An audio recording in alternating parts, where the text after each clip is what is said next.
Hello, world, and welcome to Explorers of Elsewhere Live. I'm hoping that I'm in everyone's ear holes and eye holes, along with these five beautiful creatures that we have here arrayed with me. There's someone let me know if we're coming through while I introduce. So, yes, hi, welcome. For those of you who are watching, hello. And I would love to introduce myself, DM Dan, and directly below me we have Livy. Hello. And directly beneath her we have Thea. Hello. And across the way from me we have Nate. Hello. And below Nate we have Georgia. Hello. And right down there in the corner, snuffling on some scraps, is Tim. Hello. hello. Welcome. Hello. Hi. This is our third episode of our third campaign, Explorers of Elsewhere, the Titan Isles. We are once again returning to play some Daggerheart for you. We have, we've completed 2 episodes, and in that time our 5 adventurers here have begun to become acquainted with the streets of Dawlishal, our happy little place of paradise, over on the side of the peak of a mountain poking out the sea, facing the titular Titan Isles across the sea. And you've met some people, you've met some pirates, and now you've met one particular pirate who seems quite poorly. Yeah, he's not having a good day. He's not having a very good day at all. Not at all. So with that in mind, who wants to, because we left it on a bit of a cliffhanger last week, who wants to jump straight in to see what we can do for poor mad Carrie-Anne? Yes, let's Let's go. do it. Yeah. Cool, let's go for it.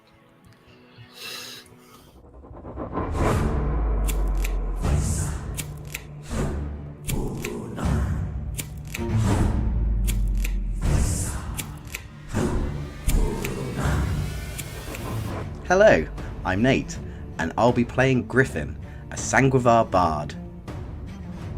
Hi, I'm Livy, and I'm playing Abe, the Guardian Keeper. Hello, my name is Theo, and I'll be playing Cooper, a Dragon Scent rogue. Hi, my name is Georgia, and I'll be playing Cassandra, an Asavar sorcerer. Hi, I'm Tim, and I'm playing Gardy, Majani Druid. And my name is DM Dan, the Games Master in this adventure.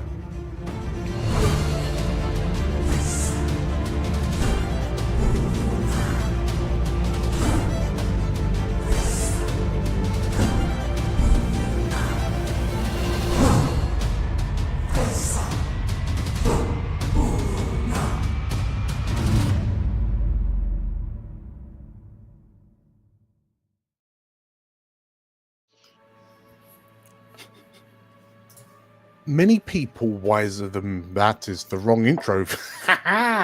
Professionalism right here. Primal is arguably the least well understood magic source in the lands of Elsewhere. By comparison to divine and arcane, practitioners of primal magics were often seen as a bit odd, old-fashioned, or too trusting in archaic or esoteric ideology. When the events of the eschaton came together in the reality warping crescendo, no one would have anticipated that the emergence of deities brimming with primal energies of Elsewhere herself would prove to be the deciding factor in tipping the scales in Aya's favour. In fact, to many, the emergence of primal spellcasting was seen as a brand new development in the annals of history, or rather than something that has always been.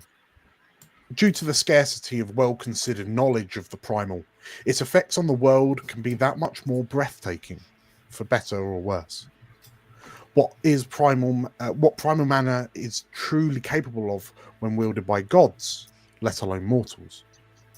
On a rooftop above the markets of Dawlishal, our adventurers are witnessing firsthand what even a residual amount of primal magic can do. And so, we find the 5 of you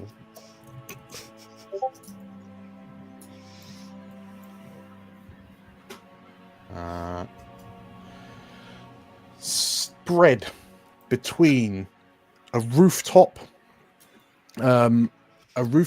of a building that borders on the edge of the markets, like the marketplace area of Dawlishal, known as the stalls, and in the market itself.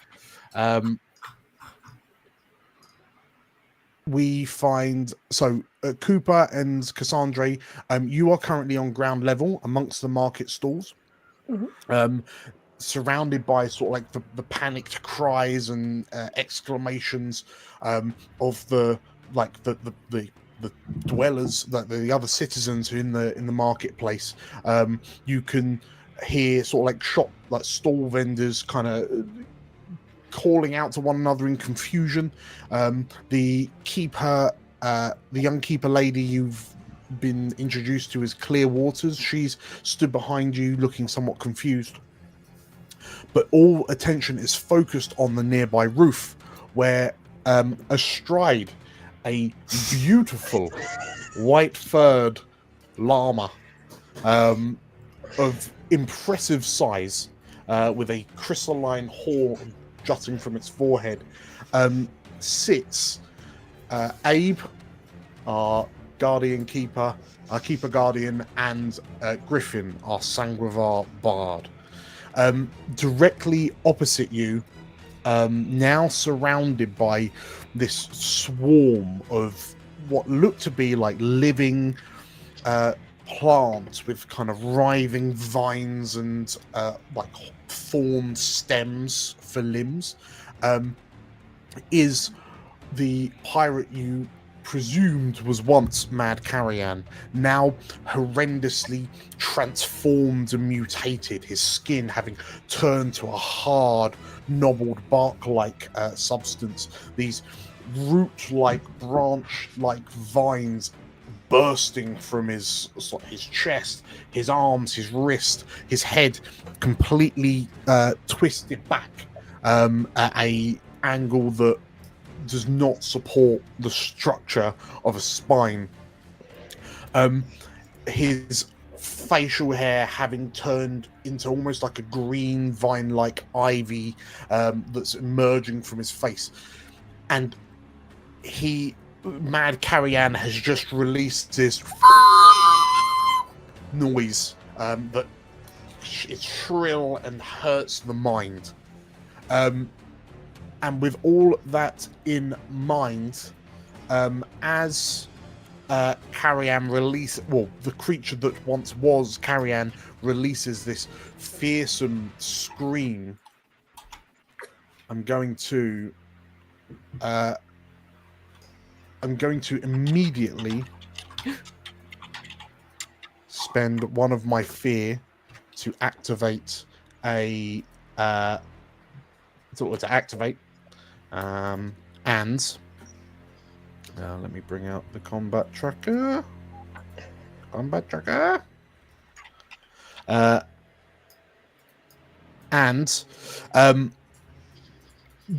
the flower-like buds that have fallen off of Carrion, a number of them begin careening off the rooftop into the streets below. And Cooper and Cassandra, you hear like screams of panic coming from nearby, so the alleyway to sort of like your right, as these, unbeknownst to you, as these plants pour into the streets below, to the surprise of the populace. Then I will pass to the players. Who wants to go first? Who wants to step in?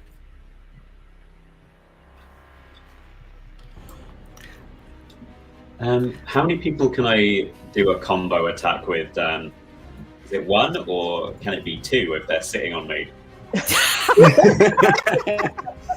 What are the rules around dual mounts? So, what are you thinking? On a Tag mount. team?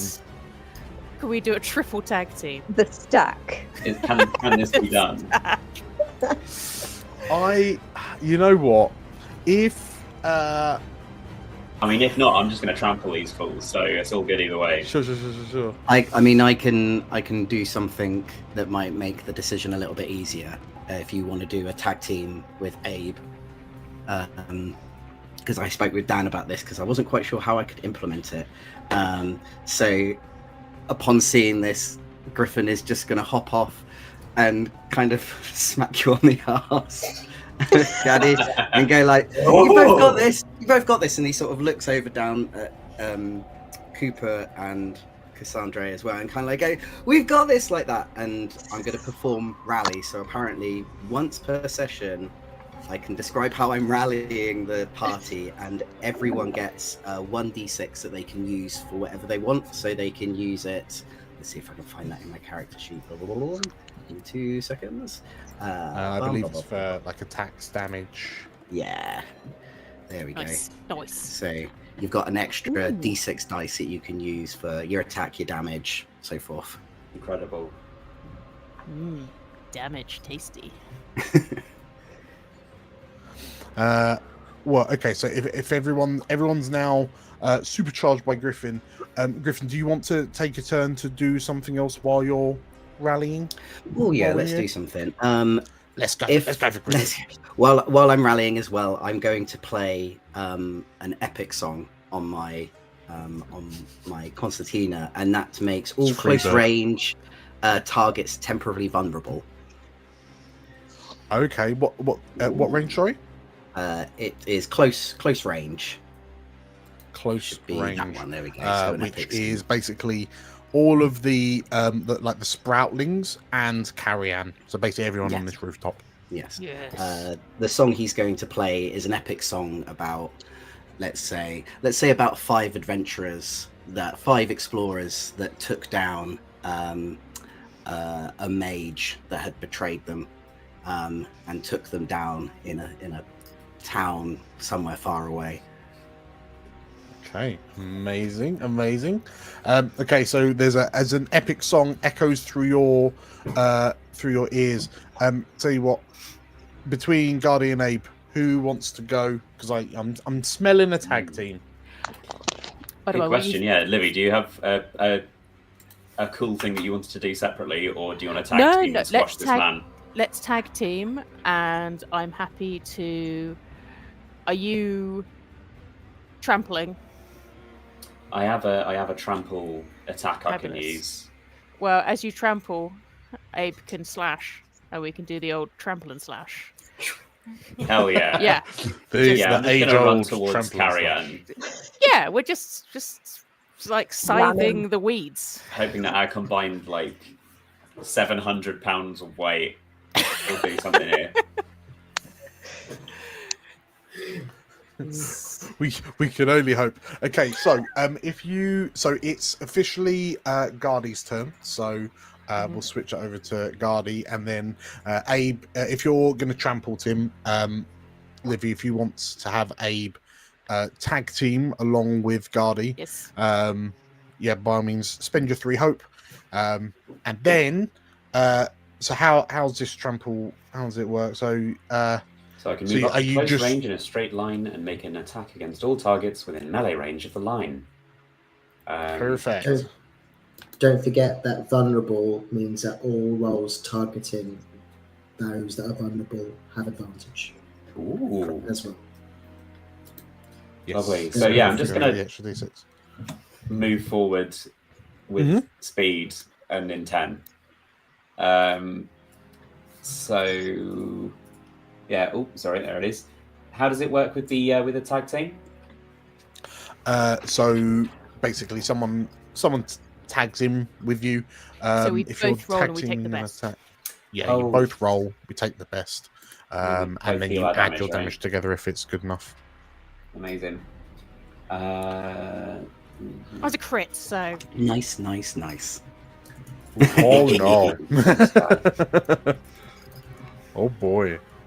Sorry, just checking what I need to attack with on I don't think my llama. you might get a crit as well, Tim. That would be great. That would be good. We'll see what happens. Where are you? Powerful beast.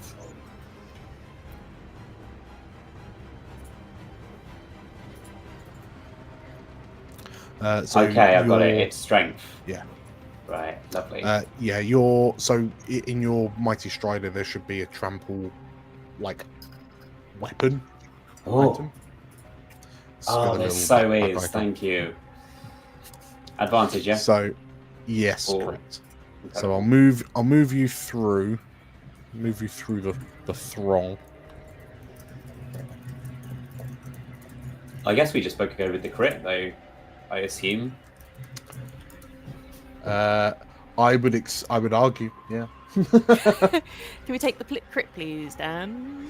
Yes, you can. So, Livy. So Abe gains a hope for the crit, and then that is a crit for 23 plus advantage. Livy, if you roll your damage. And Tim has just rolled 11. So crits are basically maximum damage plus what you roll. So 17 plus 11, 28 for Tim. 28 for 28 for Gardy. I rolled a 14. Plus That'll be 16, 17, 18, 19. Yeah. So 33. So 33 from Abe and wait, what did I say? 33, and then this is so that's 40, 50, 60. So 61 points of damage. Just a little. Not bad. Baby. Not bad. Little baby 61. Not too bad. Mow through that man. just a few. Okay, so Griffin, you've hopped off onto. Oh, Abe's gone as well. So you've hopped off onto the barrels as like Gardy and Abe just go barreling through these sproutlings and Mad Carrion. Suffice to say, it is a hit. Suffice to say that 61 damage is severe. Suffice to say that is more than double the severe of the sproutlings.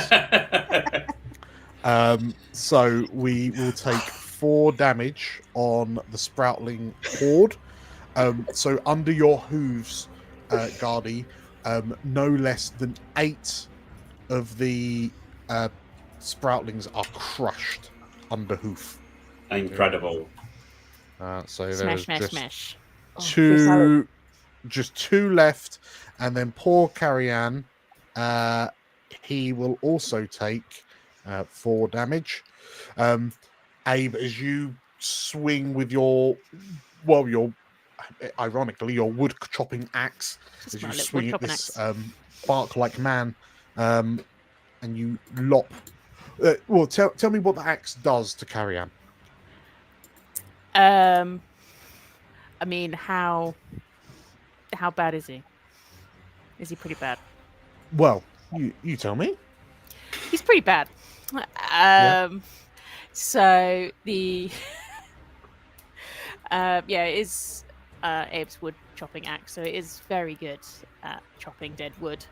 And as he strides along, I can imagine it might get stuck. It might get stuck in his shoulder blade of Mad Carrion, and then Abe uses a boot to just take it out again. Sure.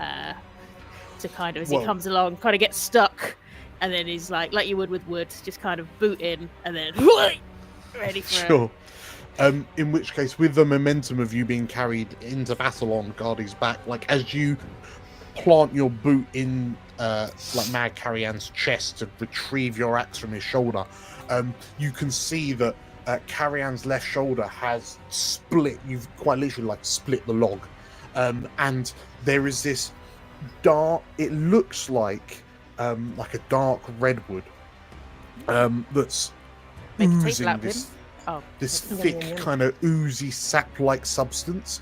But the red is a bit too crimson, a bit too saturated to look entirely natural. But rather than seeing kind of flesh and bone, it looks like the inside of an old tree.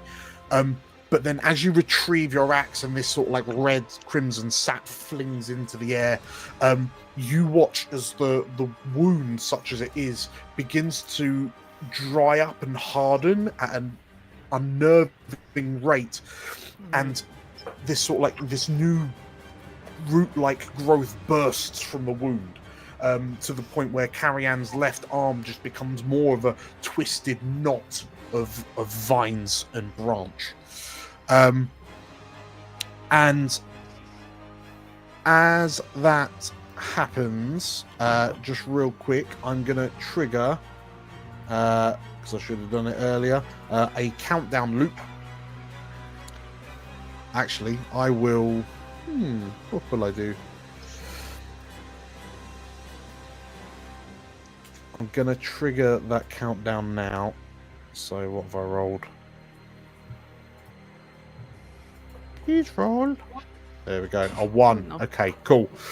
Okay, so in that case, yeah, Abe, you've just retrieved your axe, and from this bursting wound, the countdown will tick down. Oh, no one's rolled fear. Okay, so these vines of these branches have kind of burst out of his shoulder and are whipping wildly. But you also notice that he seems to be aggressively adapting to the attack. Love that. Love that for him. Sorry, I should. Oh, sorry. There's a few things that I should have asked for.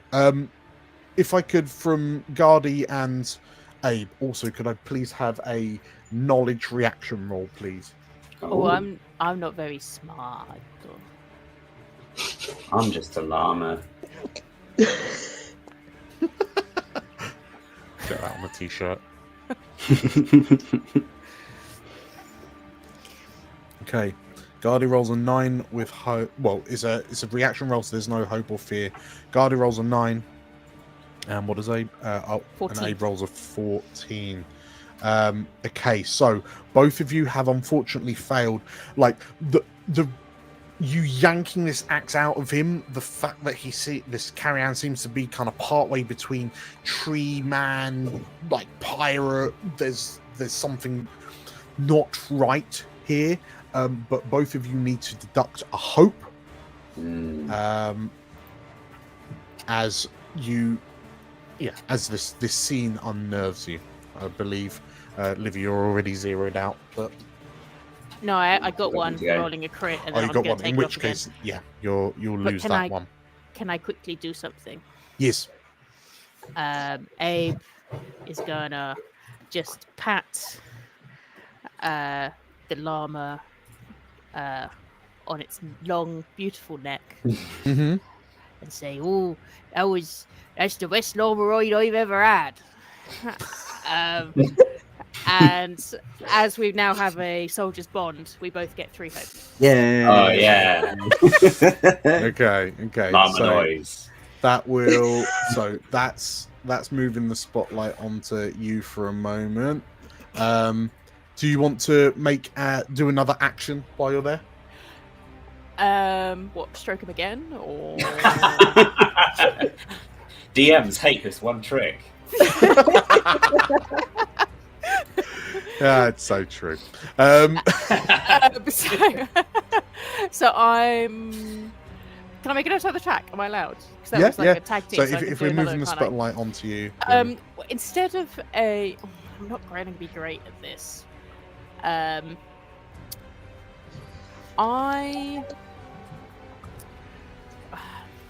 as I'm quite close up, can I do any kind of like insight roll into as we're close up and he's got right to his chest?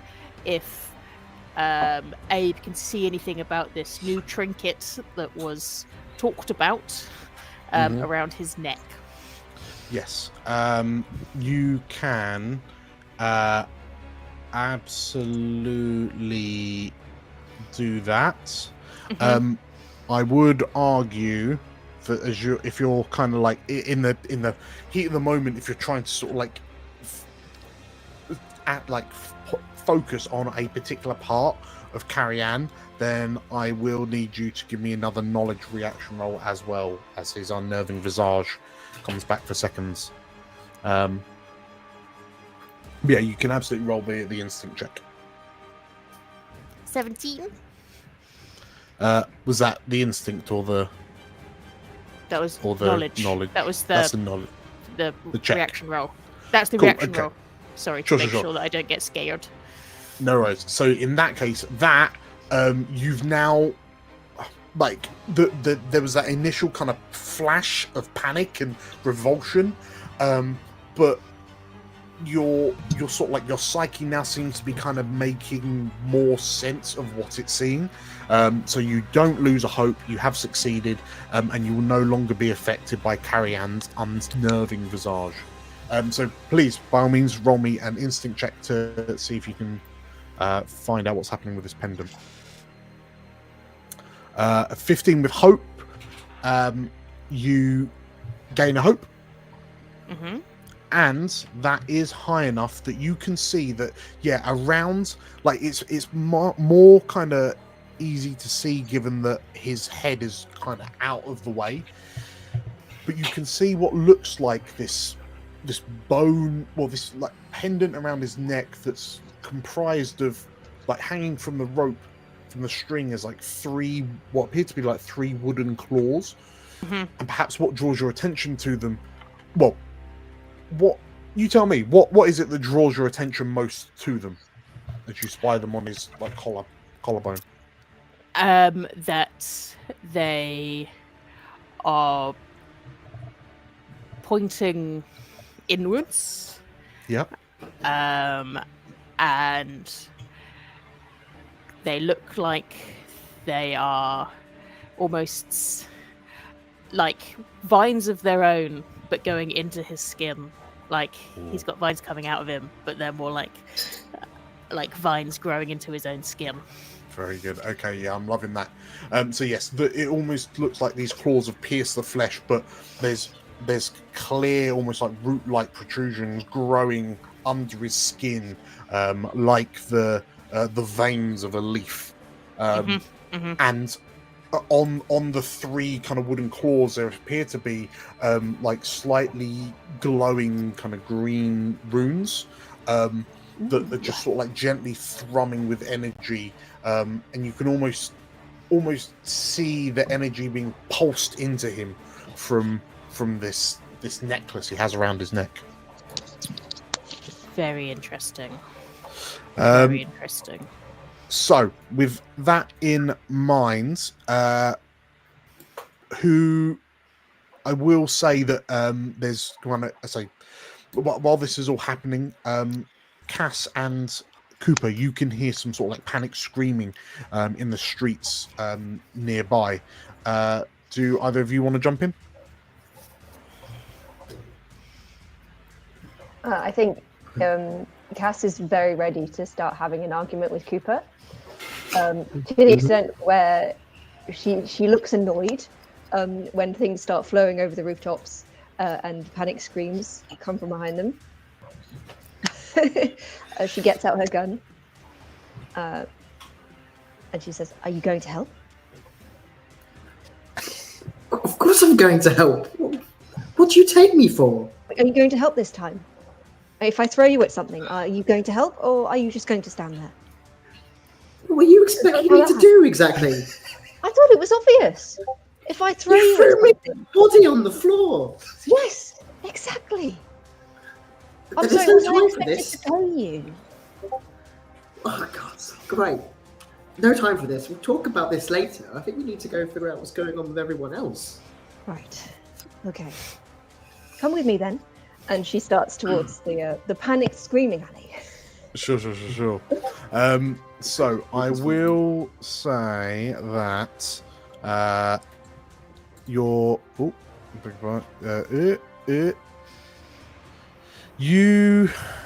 it's probably going to need to be okay. So the streets are like there's more people in the streets than I have tokens on the map for sure. If you want to, you can either kind of in inverted commas take your time, or if you want to rush through to try and get to what the cause of the panic is sooner rather than later, by all means roll me an agility roll. Yep. I will also while you're doing that, just because I not great for Cass. Just falls over in legs. Just I don't know why that's come up. I'm so sorry.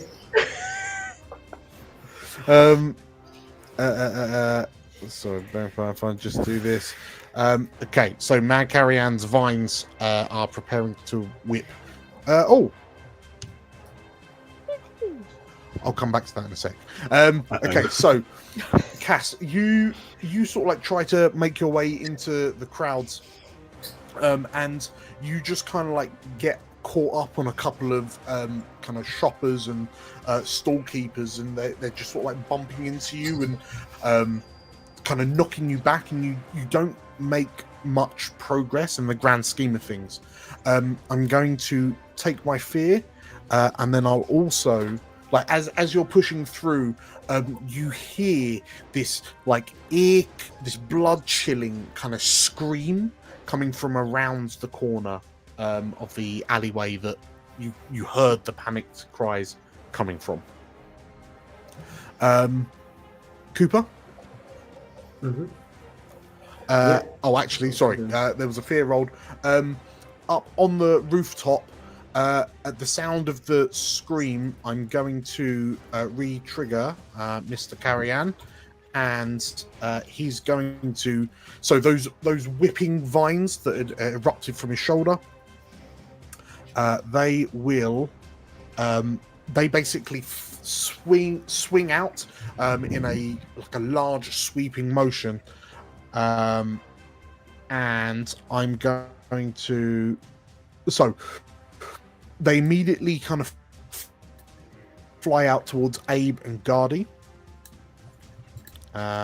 So this is a 20 to hit the two of you. Yeah, that's and worryingly, worryingly for you, Griffin, you are in range as these vines extend almost 20 plus feet to sort of like slash at you from a little way away. So 20 to hit all three of you. And for those of you it hits, you take 16 damage. That's sure going to be a lot of damage. That's minor damage for me. I'm going to spend an armor slot. Won't take anything. Okay. That's major for me.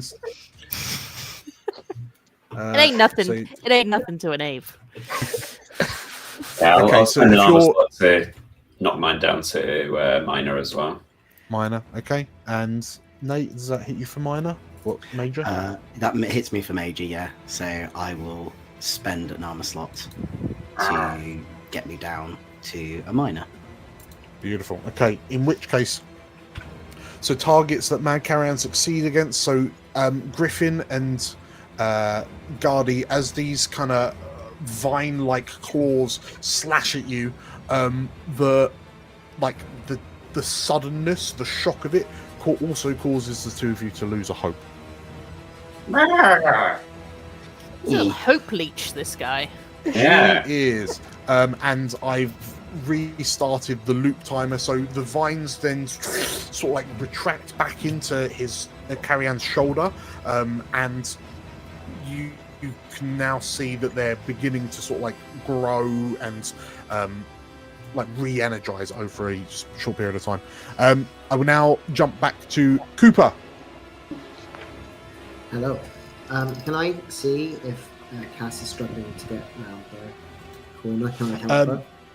Yeah, so currently Cass is like there's a bit of a scrummage, there's a bit of a scrum of shoppers and store attendants that are kind of like running in different directions. A lot of them are running away from the sounds of the screams, and Cass is kind of caught on a couple of people. She's trying to angrily shove and it's not working. Yes. Right. Okay. I think he'll be like steaming ahead, realize that she's not behind him, stop and turn around and be like, "Do we go up or round?" Round, then up. Right. Okay. Come on. And he'll reach his hand out for her to take, so he can literally drag her through the corridor, so she can't get. Okay. So in which case, let's say, like, is it more of a like grab by the wrist, drag? Yeah. It's not. Well, okay. Yeah. Okay. So I will ask for whatever check you want to do. I'm expecting it might need to be like a strength check if you're muscling your way through. Yeah, I guess so. Unless you want to try and do the duck and weave. More finessey. Yeah, I think he is a more finesse guy. I think he knows how to get through a crowd. He's a rogue. He's got that street smart in him. So I'd say finesse. Finesse would... That's more for like manual dexterity. If you're trying to jink through the crowd, I'd say that's more agility. Okay, we'll do agility then. Okay. Cool. Okay. As you're dragging behind a Cassandra, I will ask for disadvantage, because if nothing else, there's that much more surface area that crowd is applying itself to. Right, rolling for disadvantage then. Here we go. Okay. A 12 is still going to be enough, I reckon. So the two of you are able to push your way through the crowds fundamentally to get to the entry, like the entrance to this alleyway. But with the fear, you see that in the, like, just further down the alleyway, there are two like Dawlishal, you presume, well, they look like tourists, if anything, a little bit further along. If I push you out a little bit further, but you can see that in the alleyway in front of you, there are at least 10 or so of these kind of pink leaved, like pink petaled creatures. They look like flowers, but they're moving around like almost like triffids, and they are currently swarming over these two tourists down the alleyway. And as the two of you get to the end of the alleyway, you watch as these tourists are sort of like dragged to the ground, and these plants, both of them have one of these plants begin to wrap around their heads, and slowly, like quite abruptly, the screaming stops from the goblin woman that now appears to have this plant attached to her face. As this is happening right here, if either of you want to retake the spotlight, by all means. Wait, begging pardon, there was a fear. So I will activate these sproutlings, begging pardon, and was the tourist not the fear bit? Yeah. That was a fear effect. Now it is my turn. No. God. So I tried. The horde, like this horde of flowers, looks to you and the ones that aren't attached to the commoners launch themselves down the alleyway towards you. Between the two of you, and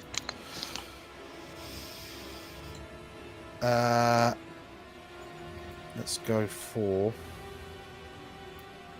As they go, their petals shake and these spore-like things begin drifting off to them. In your... almost as if they're firing them at you. I've rolled a crit. Oh no. Oh, Okay. Oh. Okay. Why do you look so happy about that, Dan?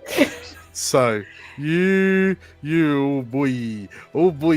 So you take this much damage plus 16. So between the two of you, you take 30 damage as this barrage 30 damage. of poisonous spores Oh my god. attach themselves to you. Dan, what can I say? Okay, I don't have enough armor You slots. just said. I mean, If you didn't like us, man, like, I know they're annoying, but okay, I'm just gonna have to take the hit on this because I don't think I haven't got the armor slots to reduce it to a major. It's severe damage. Unless are we splitting it half and half for 30? No, Or that is is it we each. take 30 each? Okay, That yeah, is that's each. fine. Okay, that's 3. That's 4. I already had 1 HP. So I'm on 4. I'm at 4 out of 7. Have you not got If I any get armor hit again. Oh, I have armor, but I can't. You can't. Is it 1 armor slot to reduce to the next section? Okay, Yeah, that's just fine. take one. Yeah, so You can only it's- allowed to use one, but you just take one and Yeah, it takes yeah. you down a notch. Yeah. That's very helpful. So you only take thank major you. damage Yeah. instead of severe. God, I was going to say, how have you used all your armor slots? yeah. on You flowers. don't, you know. He's taking emotional damage from Cassandra. It's true. It's true. So, Okay. I should also say, so both of you are marking XP, marking HP. Like, both of you took damage, right? Yeah. Cool. So, well, I say cool. I then gain a fear each. So I'm now up to 7 fear. And I will now pass back on. Do the two of you want to immediately retaliate, or are we happy to cast the Yeah. spotlight to the rooftop?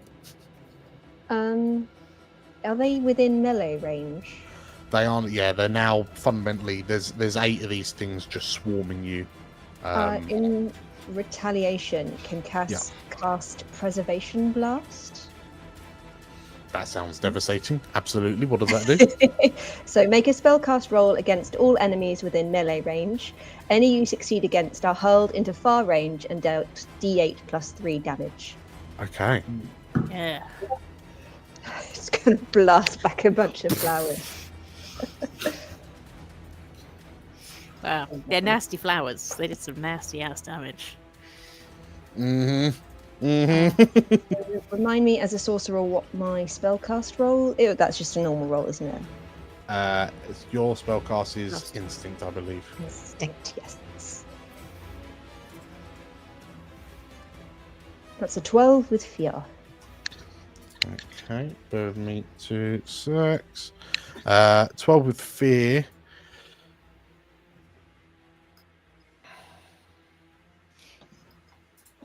You've got a rally if you need it. Oh, yeah. Oh, yeah. You've got a rally if you need it. I will roll a d6 as well. Yes. So 12 I rolled a plus 6. So an 18 with fear. Hey. Very good. Thank Very, you. very Oh, good. thank you. That hits. Nobody had to see it. Amazing. So if you roll roll your damage, D8 plus 3. So that's an 8. That's an 11. 11 damage. 11 damage. Total, Oh. which is major damage. Okay, so you do 2 points of damage, drops it to 3, and then they've already lost some because they peeled off. Cool. Okay, so the horde is largely diminished. 1, 2, 3, 4. So 4 of them are obliterated. As you, what does this preservation blast look like? I think you hear like a rumble of like very close thunder, and it's just like, like the impact of a lightning bolt. It's like that, but it blasts out from Cass, and it just sweeps through this horde of poaching flowers.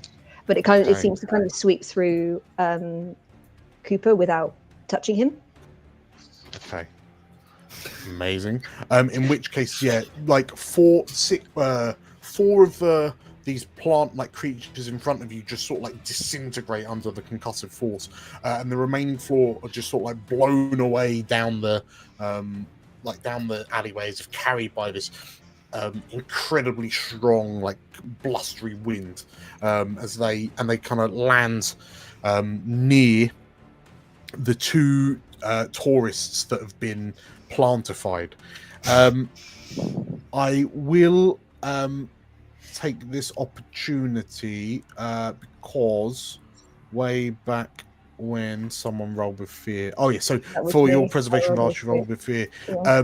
So as you watch these 4 plants get blown away, the 2 tourists that have been like face hugged by these plants, they stand up, like look towards you as you unleash this magical assault, and then like as they stagger, their heads turn to look the other way, and down the alleyway you can see that there are more civilians by a fountain further down, and with a they begin sprinting down the alleyway towards the other civilians. That's going to be it for my turn. Who up on the rooftop wants to go? If I was to look over, so say if I was to look over here, over the wall, yes. How far away would I be from Cooper and Cassandra? They're around the side. Yeah, they're down. They're downside. So yeah, if I was to run over to the other side, how far away would I be? What? So if you were to run south, you mean? Yes. You are about 20 feet up. So close range. Yeah. If you get to a point, so basically the rooftop in Foundry is designed that with angles and heights and distances, it's figuring that all out because it's very clever. So if you get to a point where you can see Cass and Cooper, like when you're stood on the edge of the building, you can see Cass and Cooper. Okay then. In that case,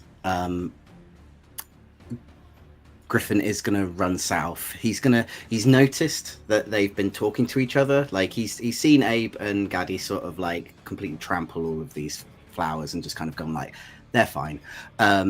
He's overheard sort of like Cooper and Cassandra bickering at one another, and he's gone like, they're talking, brilliant. But then he sees them running along, so he's going to follow them sort of like along the wall on top of the rooftop, and go down to the south. So he's just looking over the wall, so he can just see them. Hopefully. Yeah. So 30 foot gets you to there, give or take, and you should. Let's push a bit further. You can just about. You have to like lean right over, but then Coop and Cassandra stood at the end of this alleyway. There's like shredded leaf and pink petal just like floating through the air. And you probably would have like while you were running, you probably would have heard this. Well, you would have heard this massive like concussive boom come from that alleyway, and I assume Cassandra is in a cool just cast a spell pose. Griffin is sort of like he's poised to do something. He sees that and he just kind of goes like, oh, wow. He's really impressed by it. But then he shouts down, he's like, Cooper, you all right? You all right? You look a bit got attacked by a flower. I hate this place. I'm supposed to be on holiday. It's all right. I got you, buddy. And I'm going to cast Inspirational Word to spend one of my 3 tokens and give you back a hit point. Oh, thanks. Best buddy. Best friend. Okay, so Cooper's going back up to 5 hit points. thank you. And that sounds like it for Griffin. Actually, no, you haven't really done an action roll. Is there anything else you'd like to do? Or does that count as an action, do we think? It's up to you. I'm happy for it not to count as an action. Well, tell you what, it's been a little while. How are Abe and Gardy getting on? Yeah, okay. I think after sort of seeing this amulet, and now I think Abe is feeling more comfortable with Gardy now that Gardy is a llama. Much more comfortable talking to a llama than a person.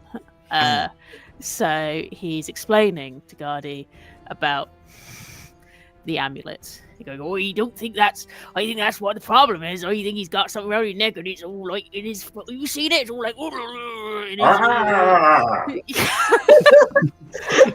Yeah, that's what I thought. That's what I thought. It was all like. Yeah.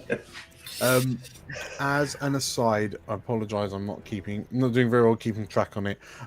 Carrie Ann's countdown at this point has now ticked down to 2. Just FYI. I don't know what that means, but I don't like it. We'll find out, I guess. Something bad happens when it hits 0. I would like. I'm within close range of him. Can Abe make a grab for the amulet and try and rip it off his body, please? You can, yes.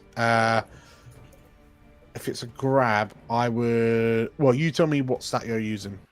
Strength, obviously. Strength, can I grab Abe's back and pull and help him? Have you got hope? I believe. Have you got some hope? Yeah, I gave him I can spend 3. 1 hope to help. Yeah, I can. Yeah, 1 hope. Yeah, that's solitary hope. Yeah, no, you can absolutely do that. So Abe, I think, if you're just proper manhandling this thing that's emerging from his chest, from Carrie Ann's chest. Roll me a strength check. If Gardy's happy to spend the hope to help, then you get advantage, and that's presumably Gardy, I'm assuming you're just biting the back of Abe's trousers or something to help give some extra pull. Yeah. Okay, roll them bones. 17 with fear. So I go up. Right, I'm doing a better job of keeping up. I go up to 8.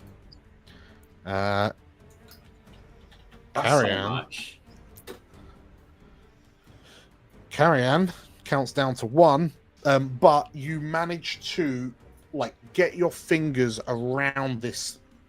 It's helped because the string is still string, so you're able to kind of get your fingers tangled around that a little bit.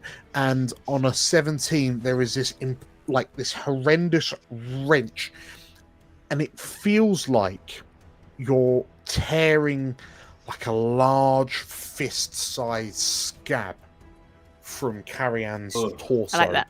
And look at it. It's like you're peeling a chunk of bark off the side of a tree, to reveal that sort of blood red wood-like substance underneath. And Carrie Ann roars in pain as you do that, and it looks like the vines on his shoulder seem to die down somewhat. So yeah, he still looks the way he does, but there doesn't seem to be this as you rip it out. It's also, when you grab a load of ivy that's growing up a wall, and as you pull it off, you just see it sort of peel away. Yeah. It's almost like that as you rip out these. They look like roots from his chest as the necklace comes away completely in your hand. I will, on a success, and then he puts it on. As you've removed that successfully, I'm going to stop the bursting vine countdown. Nice. Good. However, Oh no. However, I will, as you've rolled fear, immediately take action with Carrian, and he, as you rip this thing off his chest and he lets out this scream of pain, you'll actually find it's a cord of the Isles. So I will spend an additional fear. Let's drop me to 7. And I need everyone, all 5 of you, to make me a presence check. As there is this warbling.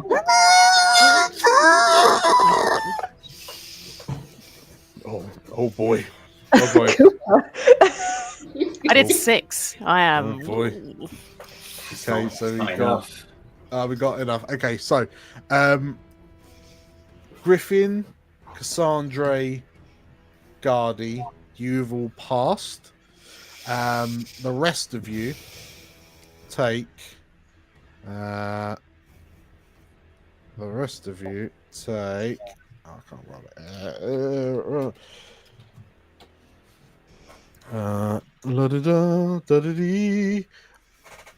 19 direct damage, which means it is unarmorable. What? Oh no! Oh, because it is straight in the brain. Your minds are sort of like racked with this like warbling scream that like tears at you, and it feels like your insides are molding over. That there's branches growing through your muscles, and it's not, as far as you can tell, but it feels like it. But yeah, 19 damage, unreducible. That takes 2 health. And then I'm happy to pass it on to someone else. Can I have a good old stomp on these little flowers, please? You can indeed. You can indeed. Is Abe still upon your back? As far as I know, unless he's chosen not to be. We're in for the long haul, baby. Hell Okay. yeah. Best friends. Can Abe drop the amulet? Is that something that can be done? Yeah, absolutely. That seems like a really good call. I am Abe's just going to drop it on the floor. Don't want to touch that anymore. Thank you very much. Because you've noticed that during the scream, like the roots, like the plant-like roots that were emanating from the ends of the claws, like they started whipping wildly. Looking for a new host. No, thank you. So yeah, you drop it to the floor, and you hear the wood like clatter against the rooftop. Okay, so atop Gardy's back. Gardy, Abe is on Gardy's back. But Gardy, go stomping. Right, where's my stomp band? Stomp. Oh no. Is it worth even trying to use my rally? I don't think you'll get to I don't think I'll get there. Never mind, Abe. Okay, you go to stomp at the sproutlings, they skip and sort of like dodge out of the way, and you're unable to land a hit. I'll gain the fear to go up to 8, and then I'll immediately activate those sproutlings as they sort of like lash back at you with barbed vines. But they only roll a 10 to hit, as there's only 2 of them. Okay, so they whip at you ineffectually, but your thick fur keeps you mostly protected from the swipes. That's me. I think it's good time we return to Cass and Cooper. Can I please drink my health potion? You may. After that horrendous display that was too. Yeah, so I can roll 1d4 worth of hit points. 1d4 hit points. How much health are you on? 5 out of 7, because I couldn't armor it. No, it's because you keep hitting us at major or severe, Dan. Well, I you're got up to 1 hit 6 now. point back. That was great. That's great. Okay. Do you want to cheekily maintain the spotlight and do some stuff on things, or are you? Yeah, I would like to do something actually because I feel like I've done nothing. Cooper's just run in, got hurt, run back. Got hurt. But he's just watched his ex do some wicked magic, and he's just like, then given a HP, he's just like, this is too much. Like, what is going on? I think he finally gets his composure, gets out his crossbow. And I think just here, I think there's this kind of something that can kind of keep him hidden slightly. I think is it like a tent or like a box? Like a little store, I want him to kind of I just want him to use that so he's got some cover. I want him to fire at the sproutlings that are moving away, so they're not attacking the tourists anymore. I'm not sure, because it doesn't specify how many I can hit. So is it just one, or can I aim so I can hit 2 in one bolt? So what would you prefer? I mean, the 4 in front of you that were kind of blasted away by Cassandra, they seem to almost be operating as like a single unit, if you will. The 2 plant zombies that have gone careening down the alleyway, they are for all intents and purposes separate targets now. Okay. I'm wondering if I should probably attack them actually first. Let's do that. Because I can do far range. I'll hit one of the scary tourists that have become. Yeah, so they're mutated. Yeah, for the greater good. Who cares? They're gone. They're gone now.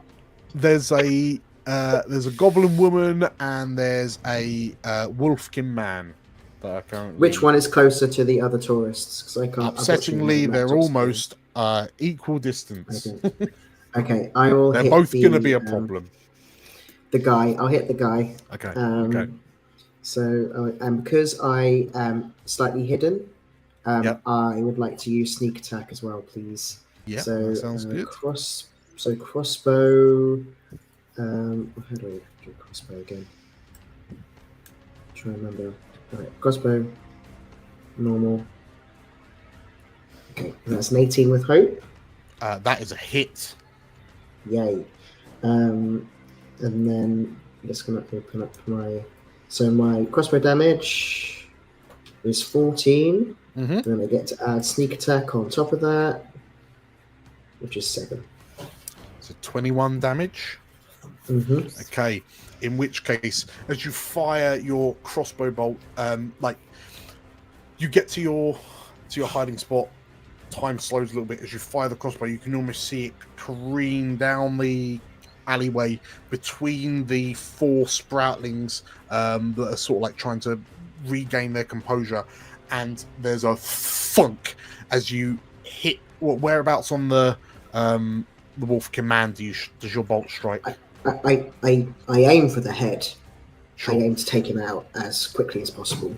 In which case there is a dull thud as this bolt impacts with the back of the wolfkin man's skull, and the speed at which it was kind of running towards the other civilians, he just collapses to the floor, skids until he crumples up against the steps of the fountain, and as he rolls over from the force of hitting the steps, you notice that this bolt has emerged from the front of his face through the bulb of the plant that was attached to his face, immediately ending both of them. One shot, one kill. So Griffin, Cassandra, who wants to jump in next? Oh, and take your hope, Theo. Go for it. Go for it. No, I was good. Would you like to? Yeah, you go for it.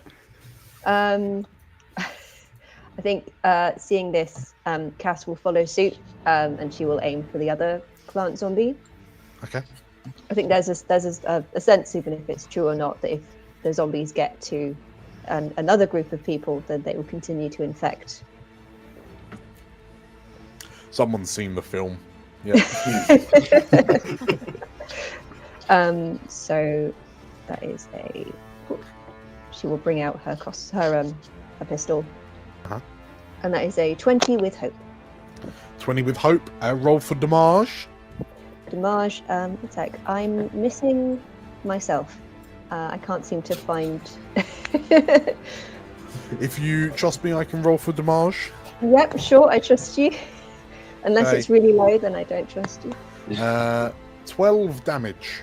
Cool, I'll take that. Which... tell me where your shot lands on the back of this goblin woman. I think she's also aiming. I think she was a little bit a bit distracted by Cooper being in pain. She doesn't want to show it. So she also goes to aim for the head. I think she ends up aiming a little bit further down. Okay.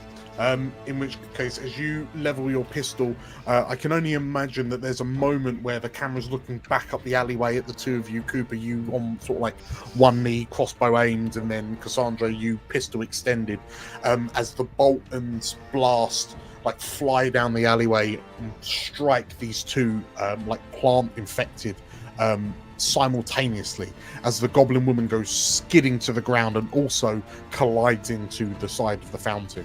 Immediately, like her movement stopping immediately as soon as she hits the steps.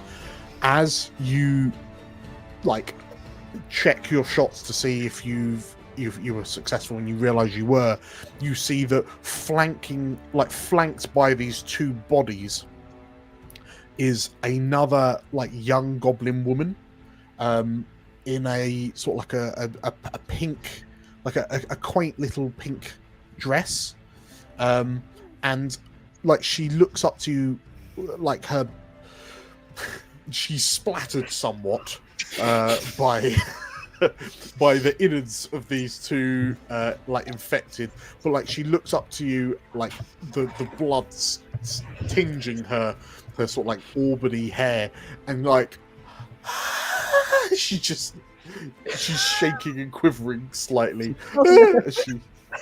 We've traumatized a young'un. But you hear from like she like looking at the two of you, she then shouts out, "Thank you!" She kind of squeaks.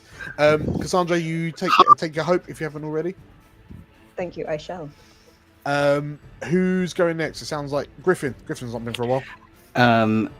Griffin's going to sort of look over, and then he's going to look over the wall and then back again to Abe and Gaddy and kind of see like which group probably needs most help.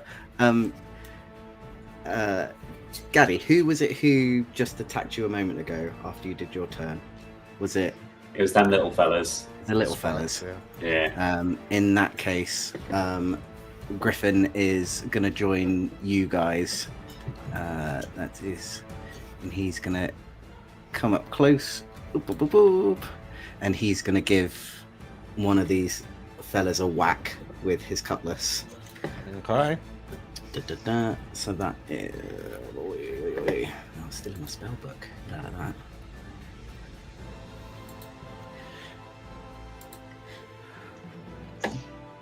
That's another crit. Nice. Another crit. So you gain your hope if nothing else. Nice. And roll for damage, and then we'll add up.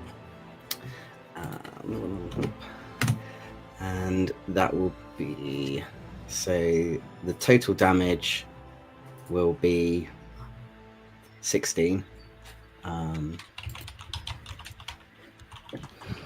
So 16 plus 17 is 33 damage. Yes. Okay. In which case, Griffin, describe to me how you dispatch both of these plant-like creatures. He's just going to come in and sort of give like a big old flourish with his cutlass. He's probably trying more to impress Abe and trying to go like, I can do this too, and just sort of just go, and just probably because they are just flowers, they probably just both of their heads just go, just puff off. So it doesn't look as great as it does as he's trying to make it out to be. There is a proper Fruit Ninja style swing, and like both of their heads come flying off. Amazing. Okay, congratulations, Griffin, on dispatching those. Who you've that was a crit. So who wants to go next? I wouldn't mind having a crack. Yeah, let's crack on with this big guy.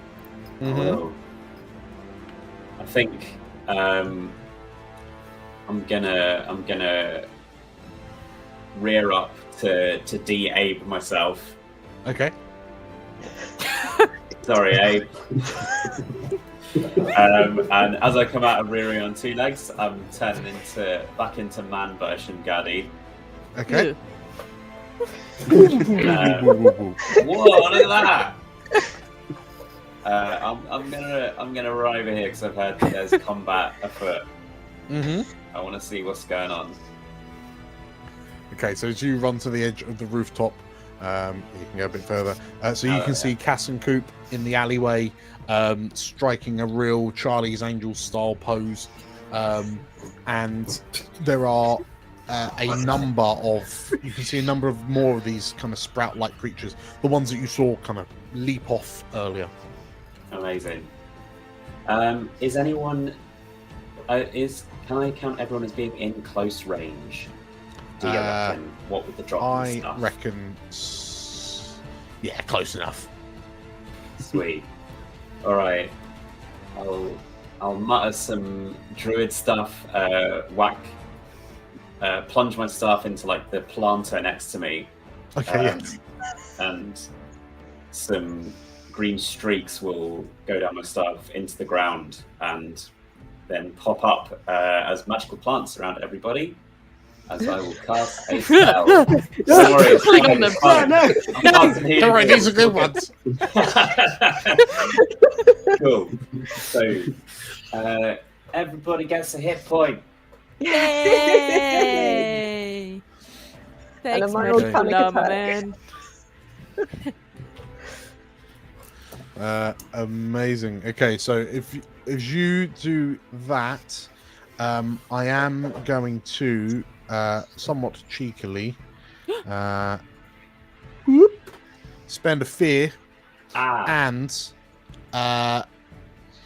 Carrie-Anne has had enough of your nonsense. So he's going to he's sort of like double back. He's just let out this kind of reverberant scream. He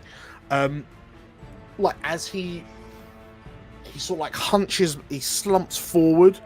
His head kind of lolls back, so it's now kind of hanging limply by his sort of like wounded left shoulder. And he begins to like vibrate and shake, and a number of spores drift off him towards Abe. So that is a 19 to hit. Yes, sir. I'm going to spend a stress to do this much plus another D8 damage. Good. Well done, Mad Carrie-Anne. For a total of 14 damage. Yeah, that's minor damage for me. So that'll be 1 armor slot. Some shocking Brush that off. Okay. Brush that off. Oh, damn. When I moved away from Carrie-Anne, does he get to slap me or something? Or nah. What do you think this is? D&D? Sweet. I just wondered if he was paying attention. So. No. You're fine. Instead, I'll just spend another fear. No, Alright, that is fine. So spores have like drifted out towards Abe, and now he sort of like turns around, sees Griffin still sort of like mid-pose, mid-slash, and just looking at Abe. Griffin, an 11 to hit. No. Okay, you dodge out of the way as Carrie-Anne like leaps at you, and he sort of like his foot catches on the planter that you're stood beside, and like he clatters to the floor, but then in a really unnerving way, he's like skitters, like almost like a cat on a smooth surface for a moment, and then he just like rises back up, sort of like back first, if you will, gets back to his feet. I've had enough fun with Carrie Ann. Who wants to go next? Let me slap that boy. Okay. I mean, you've got enough hope. Do you want to do a tag team?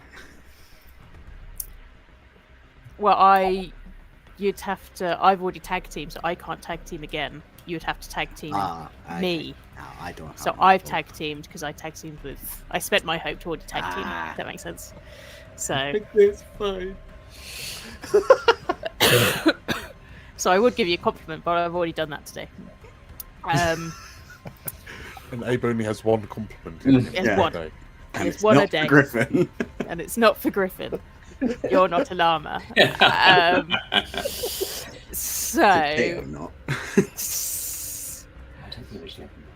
I keep forgetting I can do unstoppable, and I've never done it before.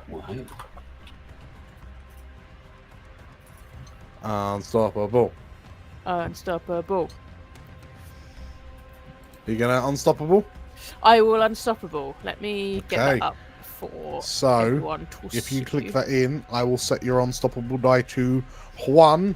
So, for Livy's purposes, there is a bar on the right-hand side of your token that will rise for each turn you unstoppable. Ooh. Hello. Where is it on my? On your character sheet, it's a feature. So I'll click it through for you. There you go. Okay, perfect. It's in chat. Thank you. Fab. So, blah blah blah blah. Well, what I'm going to do is I'm going to attack him first. I'm going to go axe in the face, body, body. Axe in the body. Okay.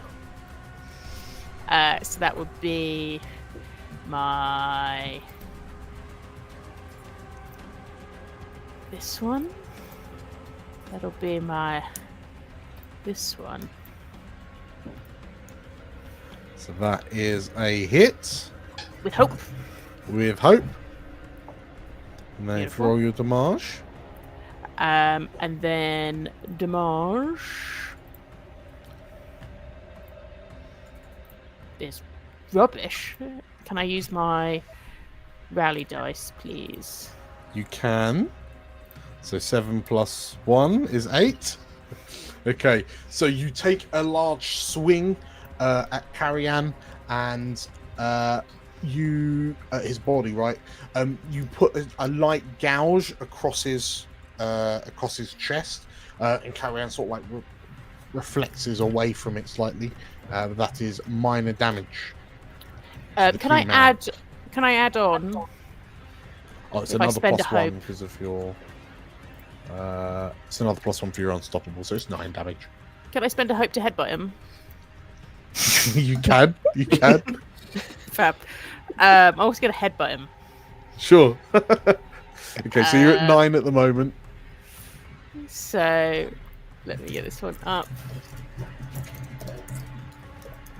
There we go. An extra 5 of headbutt So damage. 14 damage total.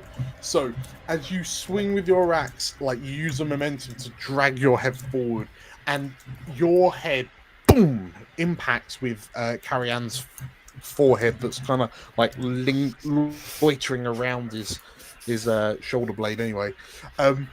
And Griffin, you hear like a telltale noise as like what sounds like 2 blocks of wood bonk, like hammer into each other.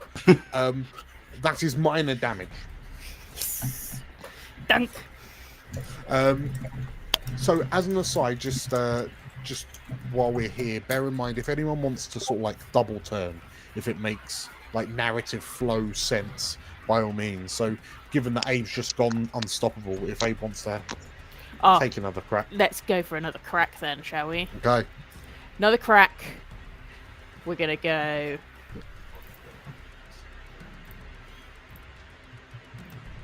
15.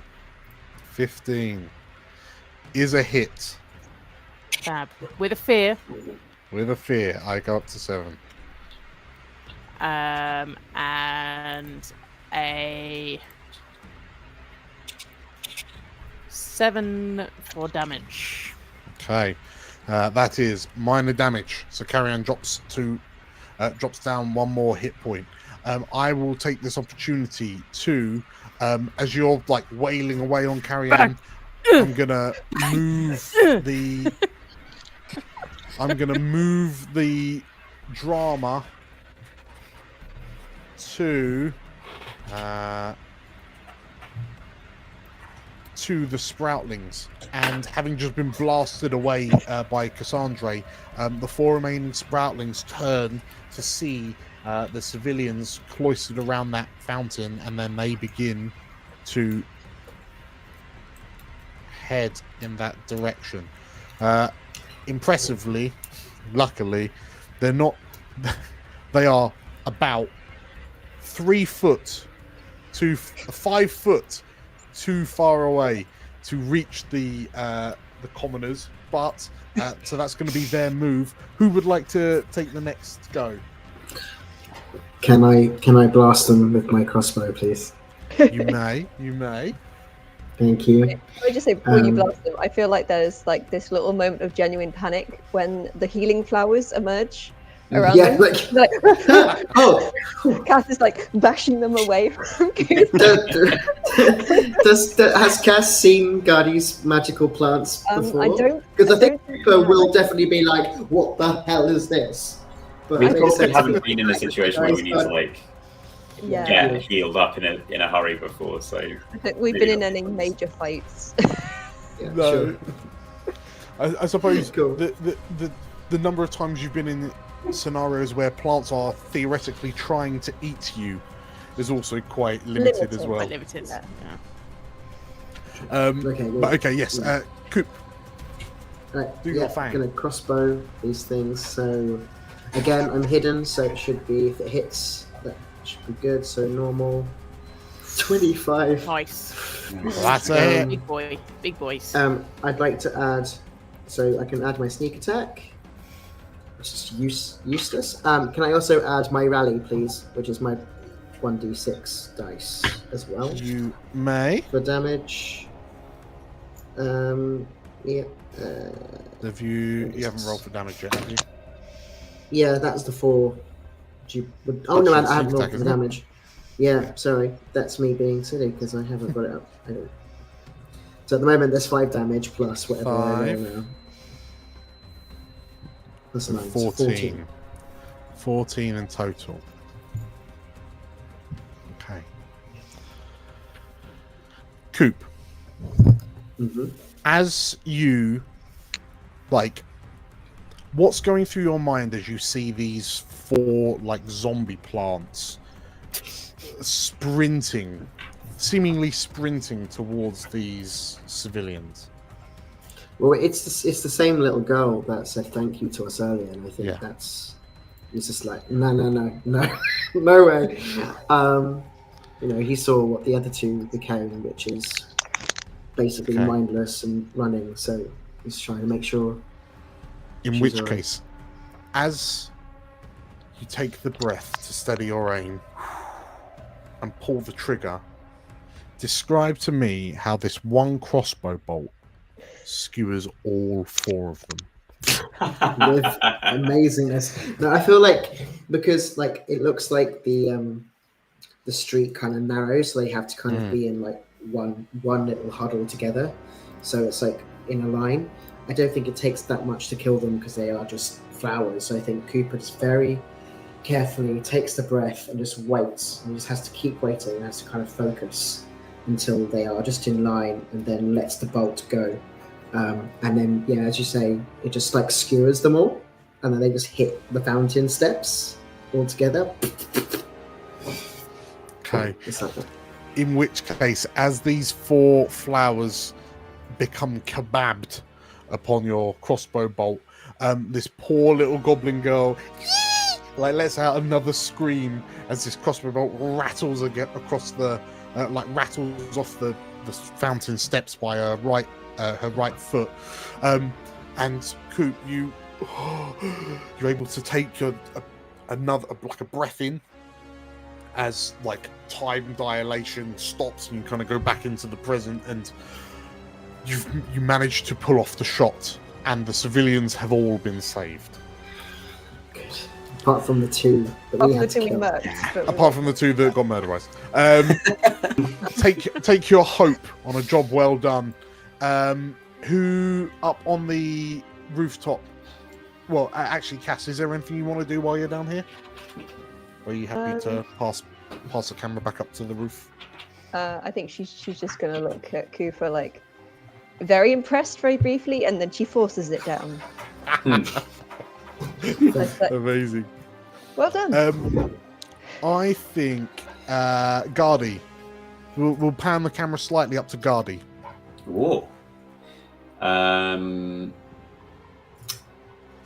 I think I'm just gonna shoot that lad with magic shooting.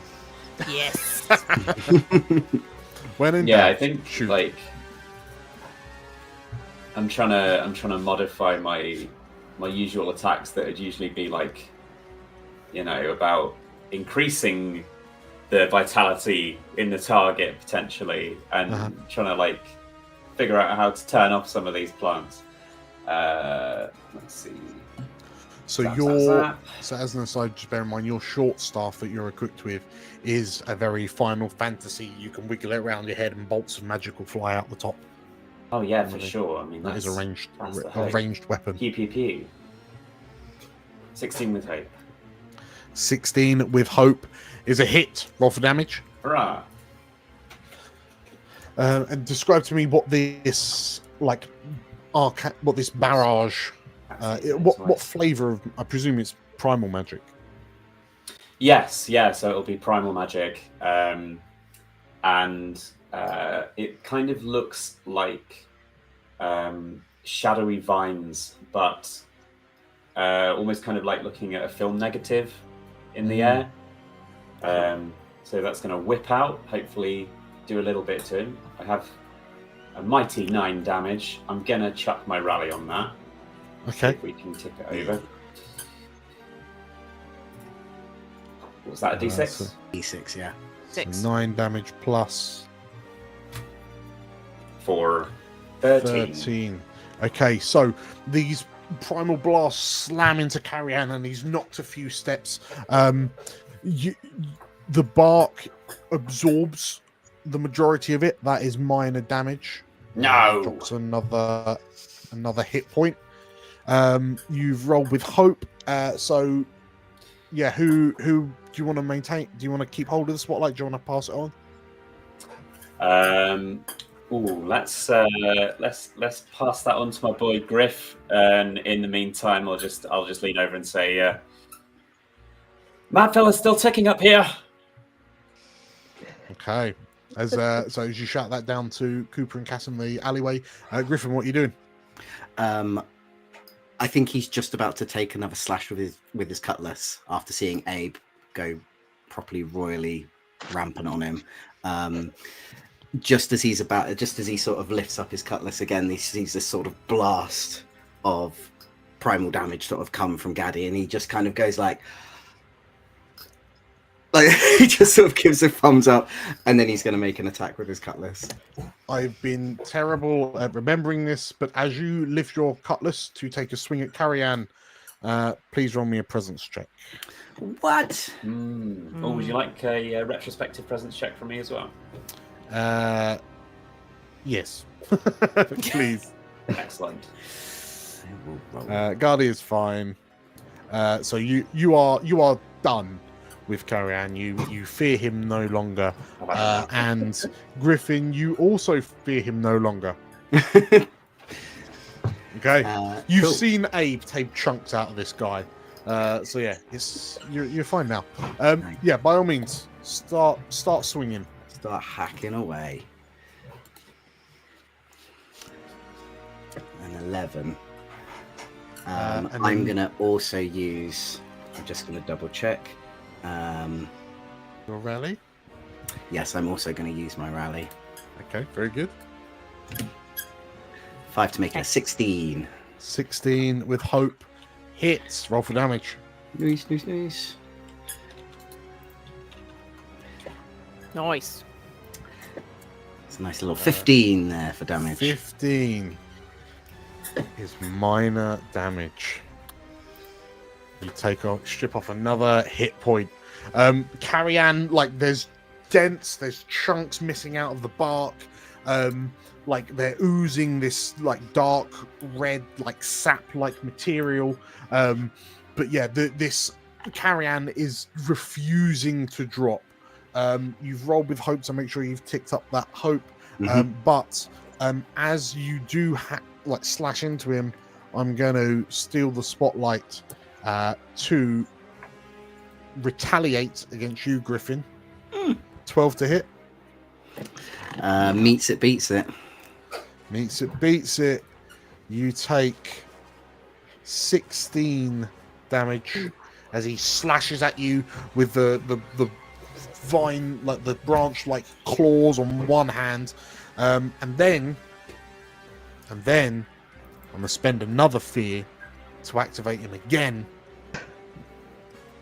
Because the other arm's going for Abe. 12 to hit. Yeah, that hits. Okay. So you take 17 damage as his other arm slashes out towards you. Oh, I will make myself an armor slot. I'm gonna mark myself an armor slot as well. Okay. And take minor damage instead. Minor damage. That is Carrie-Anne done for. Who wants to take the spotlight? I feel like me and Cass there's a steps, right, that goes up to the roof from what I can see. Yes. I'm going to propose that I turn to Cass and go, we should go upstairs, quick. Right. I think there's like a moment where she makes an evaluation as to whether or not she's leaving him down here. And then she puts out her hand in like a come on then kind of way. And if he takes it, she will try and blink out up to the roof. Oh, nice. Cool. Yeah, he'll take it. Okay. So we'll activate Cass instead. Yeah, if you roll out your blink outs. Yeah. It is say insight is my spellcasting. Yes, correct. So that's a 20 with fear. 20 with fear. That'll. So let's just pop that in the chat. Yeah, that will do it. So you need to spend 2 hope to teleport the 2 of you up. Yes. Within far ranges. I think it's one hope because I'm just taking the one creature, so it's additional hope for every willing creature I take with me. Spend a hope to teleport to another point you can see, if any. So I think it's one for you, then additional one for them. Yeah, okay, cool. Yeah, I can do that. Cool. In which case, with the 2 of you teleport up, I'm going to plonk you on the corner here, and I'm going to set your heights to the right height. But Cassandra, you can basically teleport wherever you like because you can teleport to far. So it's anywhere you'd like on this rooftop. I think it'll be like wherever she can see, so it will be that edge. Sure. Cool. Okay, so Cassandra, you've teleported up there. That is a fear. As the 5 of you come back together, I'm going to reignite Carrie-Anne. Reinitiate Carrie-Anne, and seeing you and sort of like flailing from the multiple wounds, gonna spend a fear to do the thingy again. So I need everyone to take a presence reaction roll as Carrie-Anne begins flailing wildly and screaming a reverberant call that rattles your bones. So Nate has crit. Abe fails. Cassandra fails. Gardy passes. Cooper passes. So Abe and Cassandra, you both take 2 14 unmitigatable damage. That is a Carrion releases this. And I will pass play back to whoever wants to retaliate. Oh, Coop. Let's go for Coop. Because Coop, you just teleported Just up. blinked up. Yeah. Yeah, I think people will assess the situation as quickly as he possibly can, and then because people are in melee range of Carrion, he can do a sneak attack as long as he stays still. So he's going to stay where he is, take position, and he's going to do his good old crossbow attack again. So Okay. So 17. 17 is a hit. Wicked. Okay, let's get the damage up. Damage. That's 6 points, but then I'm going to add my sneak attack on top, which hopefully is a little better. Okay, so 17 points of damage. Okay. So, Cassandra, describe to me what your blink out a moment ago looks like. I think again, it's very lightning-like. So she grabs hold of Cooper's hand, and then there's like a crackle of thunder, and in that crackle they vanish, and there's sort of like a spark up on the rooftop, and they just kind of like blink back into existence. Okay. So in which case, as the two of you kind of re-blink into existence out the cracking lightning, you're buffeted by this like psychic scream that's emanating from this like I think this is the first time you've seen him like since he dragged himself up onto the rooftops. He doesn't look well is the easiest way to describe it. He looks much more kind of mutated and transformed than he did when you were like had him pinned down in the stalls only like a couple of minutes ago, if anything. And like as everyone recoils and like try to cover your ears as best you can to try and block out this psychic assault, Cooper, as you bring up your crossbow, and like you're trying to make sure that you're not going to plug Griffin in the back as everyone's swaying. Describe to me how this happens. Oh, I think he's going to again aim for the head, try and like stop it from the head. So as like Griffin's in front, I feel like very calmly, because Cooper is a good shot. It is something he knows he is good at. He knows that's something he's always been good at. Takes his time, waits for the opportunity, and then plows that bolt right into his head. And I feel like basically the head could explode. I feel like that, depending on obviously the force of it, and then with the goo and the bark, like it's almost like it cracks and splinters and starts to separate. Okay. That's absolutely what happens as this bolt fires through the air. You time it just right, so like Griffin sways out of the way, like as he's trying to protect himself from the psychic advance, and this bolt strikes the screaming Carrion square between the eyes, and your bolt splits his head literally like a log. And as the bolt kind of ricochets out and sort of like flies off at an angle from the impact, the bisected head of Carrion sways, like causes the whole body to sway for a couple of moments.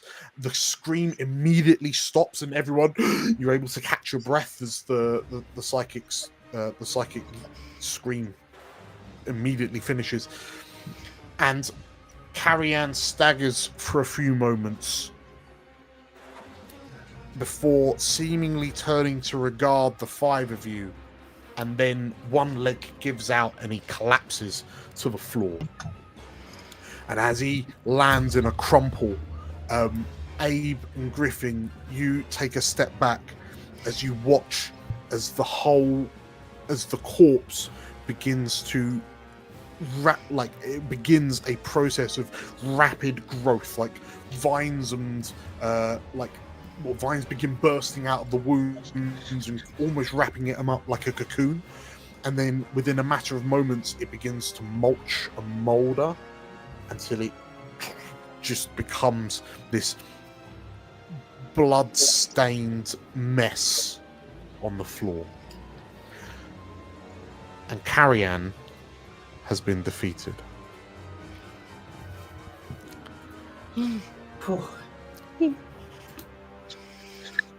And as the five of you take a moment to catch your breath, I reckon we're going to go for a quick break. So, yes, if you are enjoying this, make sure to stick with us. We're going to go for a quick 10-minute break. For those of you who are watching, thank you. Hello. Hi. I forgot to mention in the beginning because this was I was super excited. But yeah, if you're enjoying what we do, absolutely subscribe. And then get involved in chat. Chris is leading the way in the chat so far. So yeah, you definitely have people to speak to. Also, if you're liking what we do, we've recently launched memberships on YouTube and a Patreon on Patreon. There are 2 tiers for either of those, and if you get involved in that, just mean that will help us out massively, as well as also kind of giving you some control of the campaign. There'll be polls, there'll be new content, there's all sorts of things that you'll get as a thank you for financially helping us. And if this is your first time watching Daggerheart, we also have affiliate links sort of scrolling through in the description to Drive-Through RPG, where you can buy the digital rules for Daggerheart there. It doesn't cost any extra for you to buy it in this way, but using our affiliate link does give us a little bit of a kickback, which is massively appreciated.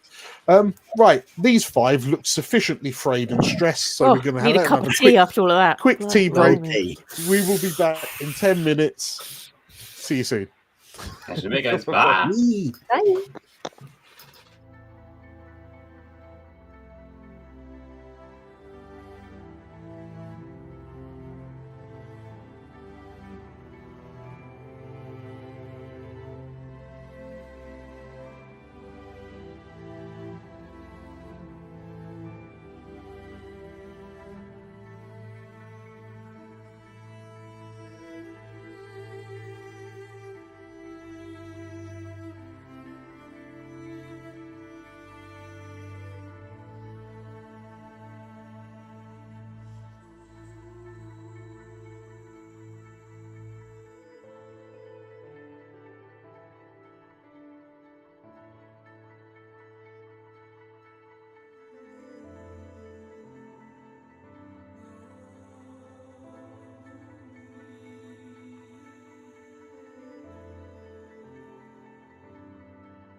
Hello and welcome back, everyone, to the Scooby-Doo gang.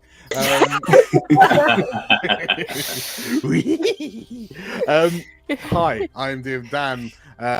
We are returning for the second half of our third episode in our third campaign, Explorers of Elsewhere, Titan Isles. We are all giggly bitches. Is It's like a really intense fight. We're just like. Yes, before the break, we concluded a very intense fight with tree zombies and zombie plants. Yes, that's and everyone's looking a bit haggard. I feel well. Most of our group are looking a wee bit worse for hit wear. points. We're fine. We're fine. You all survived. You all survived. So just before we get back into it, for anyone that's joined us since the break started, hello, welcome, hi, thank you for joining us. We're here every Monday playing Daggerheart for the next 17 weeks until we hit episode 20. And if you're a fan of Daggerheart, we've got an affiliate link in the description in case you want to buy the digital rules for yourself, which will provide us a bit of a kickback, which will be massively, amazingly helpful. If you're new around here, we've got loads of content, so subscribe. Why not? Go nuts. And then that means you can also talk to our wonderful audience in chat. Hello, all of you beautiful creatures. And you might notice that some of our chatters have got a little icon after their names. They are our beautiful members. Here on YouTube, we've got memberships here and Patreon's levels over on Patreon. And yeah, being a member means that you'll just be that much closer to the action, that much closer to the steering wheel of this campaign.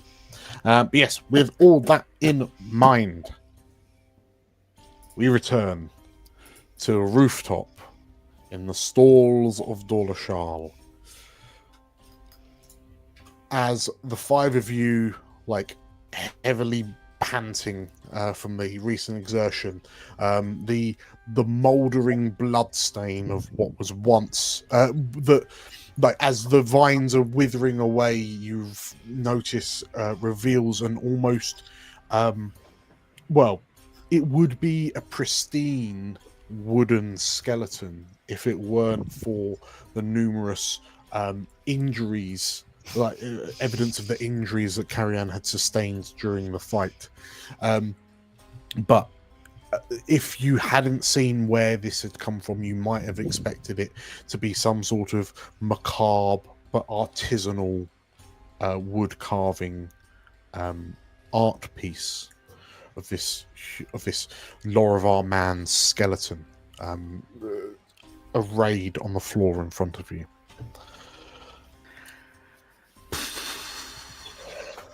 I don't think Umbrin is going to believe us. I don't think he's going to believe us on this. Is there anything identifiable on the body that we can say, look, Look, that's it's him. definitely that pirate we were trying to find? Just, like, stick a beard on him. Like, just, it'll be fine. It'll be fine. Just dress him up in a trench coat. Did he have a beard? Even have a beard to begin with? He did. Well, so actually, I will say yes, he did have a beard to begin with, but that had turned into sort of like viney kind of ropes. So let's say, perhaps the one thing that notes this as not like a real skeleton is the fact that protruding from this wooden skeleton's like lower jaw and like moustache area is this sort of like parody of Mad Carrie-Anne's beard, but made of like dead twigs. Just dead, like twig-like growths emerging from his lower jaws. Abe will just lop off his head. Okay. Clunk. Yeah, the head just falls away. It's just. Well, this is probably the best bit, isn't it? What happened to him? Like, we were down there. Oh, yeah, then you appear. Oh yeah, don't touch that. he says, pointing at Griffin. Can I? As What? well, Abe, as you say that and sort of like point to where you discarded the amulet, you turn to look and notice there is nothing there. Nobody touched it, did they? Nobody took it. No. Looking at you. No. Points at Cooper. No. You look like a tea leaf. Everyone, check your shoes. Does anyone have a creepy crawly little necklace on you? No. I'd No. quite like to see that. Of course you would. Abe, you do remember that when you wrenched this pendant, this necklace from Carrie Ann's torso, the roots that kind of were yanked out of his chest were sort of like flailing wildly under the response to his call. You quite rightly identified it as being a little bit alive when you had it in your hand and when you discarded it. So, like, as you turn, you can't help but feel like it's skittered Scampered off. off somewhere. Yeah. Oh dear. And in the busy, bustling streets of Dawlishal, you can only hope that perhaps it gets trampled underfoot, because to find what looks like a clump of weeds in this town would be difficult. Abe kind of thinks about it. He's a bit like, "Ugh." And then he's like, no. Can I have a good think about whether or not I really hope that Gary's grandmother might have told him some sort of stories that involved an amulet of some sort. So I'd like to spend a hope to use my experience and have a little think about whether I would have whether I've heard anything about this sort of parasitic jewelry. Okay. Roll for have a little think. That's Daggerheart, baby. Knowledge I think it's a knowledge check. Yeah. Knowledge. Roll me up a knowledge check. If you spend your hope, you'll add your. So which example was it? It's the stories around the campfire. Ancient wisdom. Yeah, I will use ancient wisdom to give me +2. The little grey cells. I'm gonna think really hard. It's not a bad think. That's some good thinking. 17 thinking. Okay. 17 thinkies. You. Okay. That is you have done the thing. So what was your line of inquiry? Basically just whether I would ever have heard any stories that related in any way to some sort of like jewelry or items that become parasitic or that have some kind of natural curse on them. Sure. What I'll say then is, like, jewelry per se, no. But off the back of a successful knowledge check, Tim, you tell me the story that your grandmother told you around the campfire once upon a time that backs up your suspicion, and that will become our new truth. So I think that there is the story of Prince Kalan, who bought from a shadowy trader a new saddle for his horse. And as he was riding his horse, he began finding it becoming taller and taller until he was riding on a tree. And that probably isn't literally true, but I'm like, there's something in this. So, yeah, there's definitely, like, that story. Perhaps the horror part is that the prince found himself almost merging with his steed in some twisted natural symbiosis. Yes, when he tried to get off the horse, he found that his legs had become part of the bark. Yes. So the tale of, you know, everything is one with nature, taken to the literal extreme, and perhaps mentions of the sort of like the not the survival of the fittest, the might makes right, truth of the natural world, mixed with, you know, they say that mushrooms are able to have this network that allows them to connect with all other mushrooms through this almost mycelial network. What a horrendous thing. Who would do such a thing? Yeah, how like, is it like perhaps there is this natural, almost like hive mind nature behind nature, that seeks to return everything to nature. That was the moral of the story, maybe. That A mushrooms cautionary are tale. weird. Mushrooms And are weird. Mushrooms is people. weird. Weird. So that's basically to say mushrooms are weird. I think that was what she was. Anyway. Thanks for that, Gaddy. So yes, Gaddy, I guess the thing that you acknowledge is, you've heard stories of sort of like a transformation, like I said, let's say a symbiosis of sorts, but not from directly from like a piece of jewelry, but I'm just trying to think. You saw Carrion before he transformed, and he appeared to be almost like clawing and scratching at his chest at this necklace. And you remember seeing that the necklace was made of this like particular wood, that had these runes carved into them. So you're wondering if perhaps Carrion was a victim of, like, the necklace ended up becoming like a focus for whatever affected Carrion. But yeah, that's not something that happens normally. Let's just highlight that. That's probably for the best. Yes.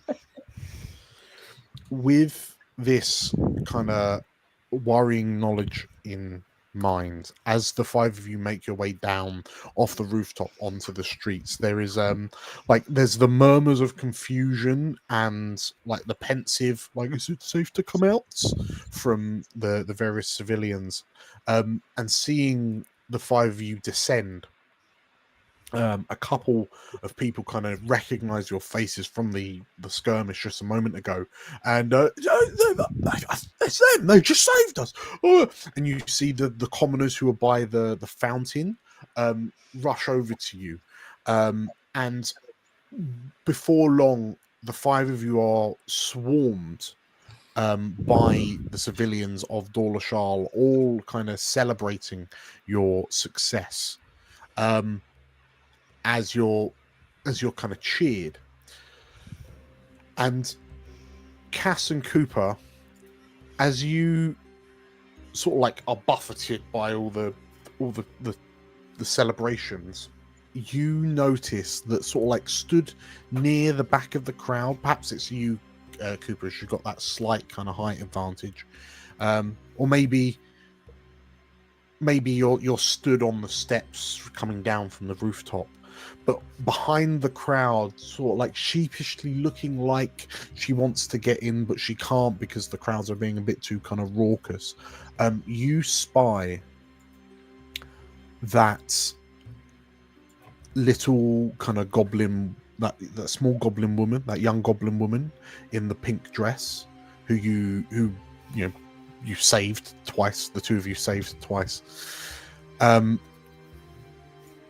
like she notices you peering at her, and she just kind of like like her eyebrows raise in this really kind of timid, shy little smile, and she clasps her hands at her waist as she kind of looks up to you, and like she quietly mouths, "Thank you," from like over the blusterous crowd. And yeah, Cassandra, as you notice Cooper's attention, like your line of sight is drawn to this small goblin girl that's thankful for your intervention.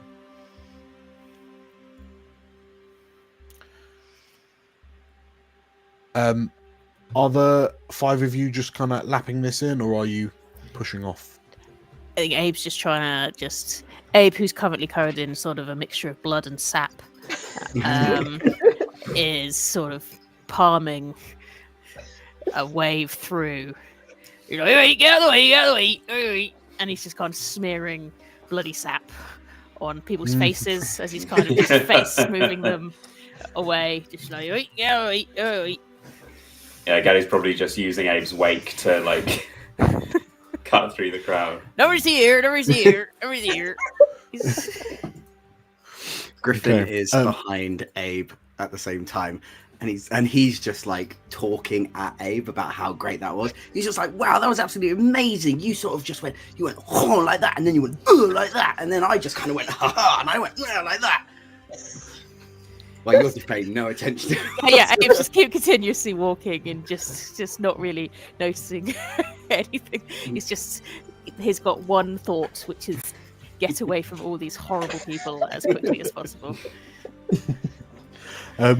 Well, as you're kind of moving your way out, like Abe, you clear a way for the rest of you, like you and your companions, to kind of break free of this scrum. And you almost tread on this small kind of goblin girl that's just kind of loitering at the back of the crowd in this little pink dress. Well, it's like a pink tunic and like a bright orange dress. And she kind of apologizes meekly as she kind of skitters out the way of your big clomping hooves. And as the 5 of you emerge, she sort of like slides in front of you, Cooper and Cassandra, the 2 of you. And she... Thank you for saving my life, she says. You're welcome. You two, you make quite the team, she says, and she sort of like rocks on she kind of rocks onto the sides of her feet, like in a slightly awkward kind of, she like her hands still clasped, and it just feels like there's like that you just knew what to do, and you were just like in sync with one another. It's like the 2 of you are connected. Cass is like very blushes and blinks. bodily moving away from Cooper. It's like, I think both of them are kind of like, as the more she talks about it, the further away they get from each other. And they were like, "This is kind of fine." No, it's not fine. Actually, it's not anymore. I think Cass is not very good with children, particularly, or younger people. So she very like awkwardly puts out her hand and like pats the goblin girl's head. She sort of like looks a bit shocked as you pat her on the head. And out of curiosity, do either of you still wear your rings? Not on my On hand. 3, 1, 2, like yes, no. Not on your On hands. 3. Where do you wear it then? Oh. 1, 2, 3. Yeah, Cooper's not visibly wearing a ring, but he does still have it. Cassandra? Yeah, likewise, she's not visibly wearing any rings. Okay. In which case, this goblin girl looks a bit kind of confused as you pat her on the head, But like she carries on looking at the two of you wistfully, and just from looking at her, you can see that like this young goblin woman's mind is seemingly like racing, like you can almost see her painting this beautiful picture in her mind. She ships it. Yeah, she's putting this on Tumblr later. She's She's writing some shipping the hell out. Yeah, that fanfic is already Shipping the hell out of you two. And as she sort of like looks at the two of you whimsically, like you hear a commotion from further down the street, and like you hear the sound of sort of like many boots moving in your direction, until a number of like identically dressed guards, like Cooper, you definitely know these to be the guards, in their kind of polished metal breastplates, their scaled like lower tunics, and what kind of denotes them as city guard primarily are the kind of the wrapped red wrapped red cloth around their helmets and their waist side. Before rush over, two arms with what appears to be like large kind of halberd-like glaives, like curved halberd-like glaives, and two arriving with firearms. And the Ignan sprite at the front, who's wielding a firearm, looks around and, what happened here? What happened here? Well, too late. That's what happened. Yeah, where were you like 15 minutes ago? Everyone else is getting attacked. The guards kind of look around a bit confused, and what like the little goblin girl turns round and goes to say something to the guards, and then there's a Laravar woman with like dark shoulder length hair that kind of emerging from her helmet. She almost she quite literally palms the young goblin girl's face away, and says, "Not now, Aleen."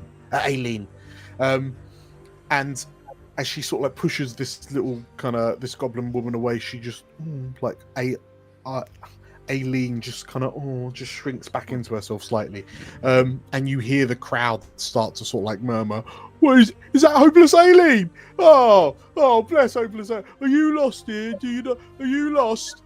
And the goblin girl just kind of look like she blushes. She almost goes as bright red as the sashes of the guards. And Cooper and Cassandra, you watch as she just like looks to the two of you one last time, but then like you see her bottom lip is starting to quiver slightly, and then she just like slips away into the crowd and disappears. Poor hopeless Aleen. And like as you see her disappear, you hear someone in the crowd going, "Hopeless Aleen!" I could catch on. The guards kind of turn their attention to you as they're suddenly like your exploits are explained to them by about a dozen civilians all simultaneously but at different speeds, and the guards are just a bit like just bamboozled, and like because there's just some preposterous claims of there was a pirate and he turned into like a tree zombie, and then he started flying, and then you and the five of you, again Cassandra and Coop specifically, you notice that there are some sort of like blood stains on the steps by the fountain, but the bodies of the two civilians that were like plant face hugged have completely eroded. There's nothing left but like debris and moss. No. Great way yes. to get rid of the tourists, thinks Abe. More of that. Gonna make a More note of of that. The guards seem preoccupied. Do the five of you want to stay and talk to them, or do you want to make a dash for it? Let's go. Yeah, I think Abe, who has the skull of Mad Carrion, is trying to kind of put it between his vest and his shirt, It's like, oh, as a kind of just trying to like, and then just continues walking. And then he's like, "All right, no much clean up. It all just went anyway, didn't it? It's all gone. We've done it all. It's fine.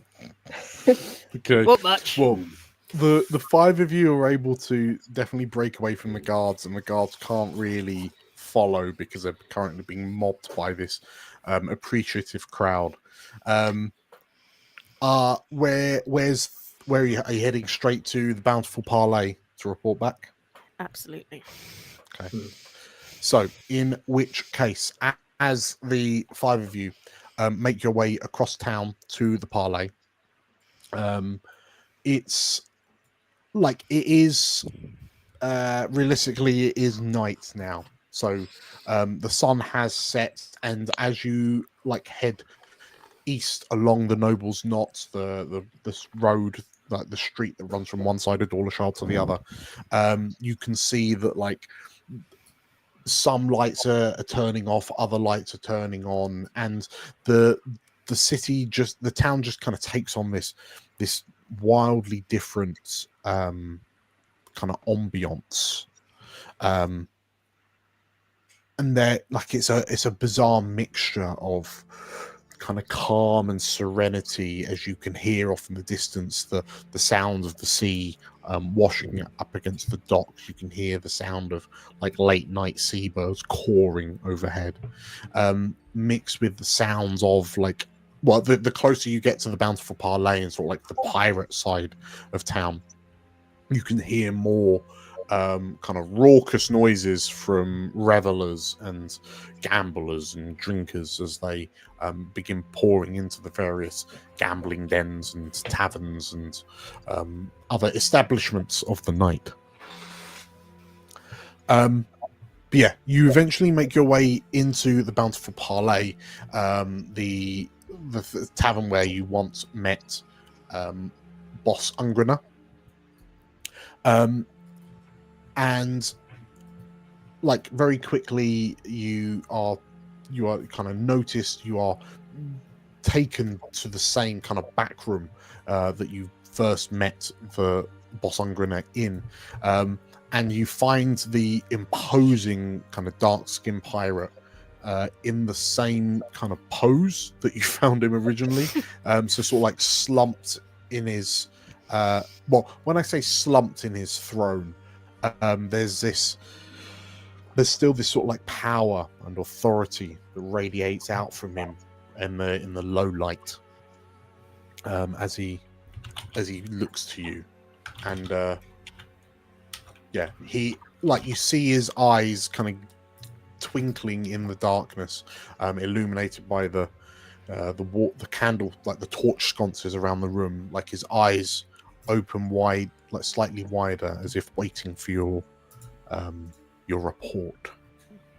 I think Abe will just sort of chuck the skull towards his feet. And go, there he is. We found him. You didn't really specify what state he had to be back in, so there he is. Boss Ungrana tilts his head, and you would have me believe that this trinket, this bauble, this wall-mounted decoration is Mad Carayan. Here, look at it. He's got a big bushy beard. It's the same one, isn't it? Look at it. Oh. He looks more like a crusty juggler to me. Weird. Boss Ungrana like turns his head slightly and beckons, and one of the pirates that was involved in your little kind of initiation scrap earlier this evening like steps forward from the darkness, and like she gingerly kind of picks his skull up and sort of like it's clear that she's finding it quite unnerving to hold, and then she sort of like looks over her shoulder and you hear her say, "It does look like him, boss." And Ungrana demands an explanation. Yeah, you can. I mean, between the five of you, what are there any bits that you're definitely telling him? Are there any bits that you're not telling him?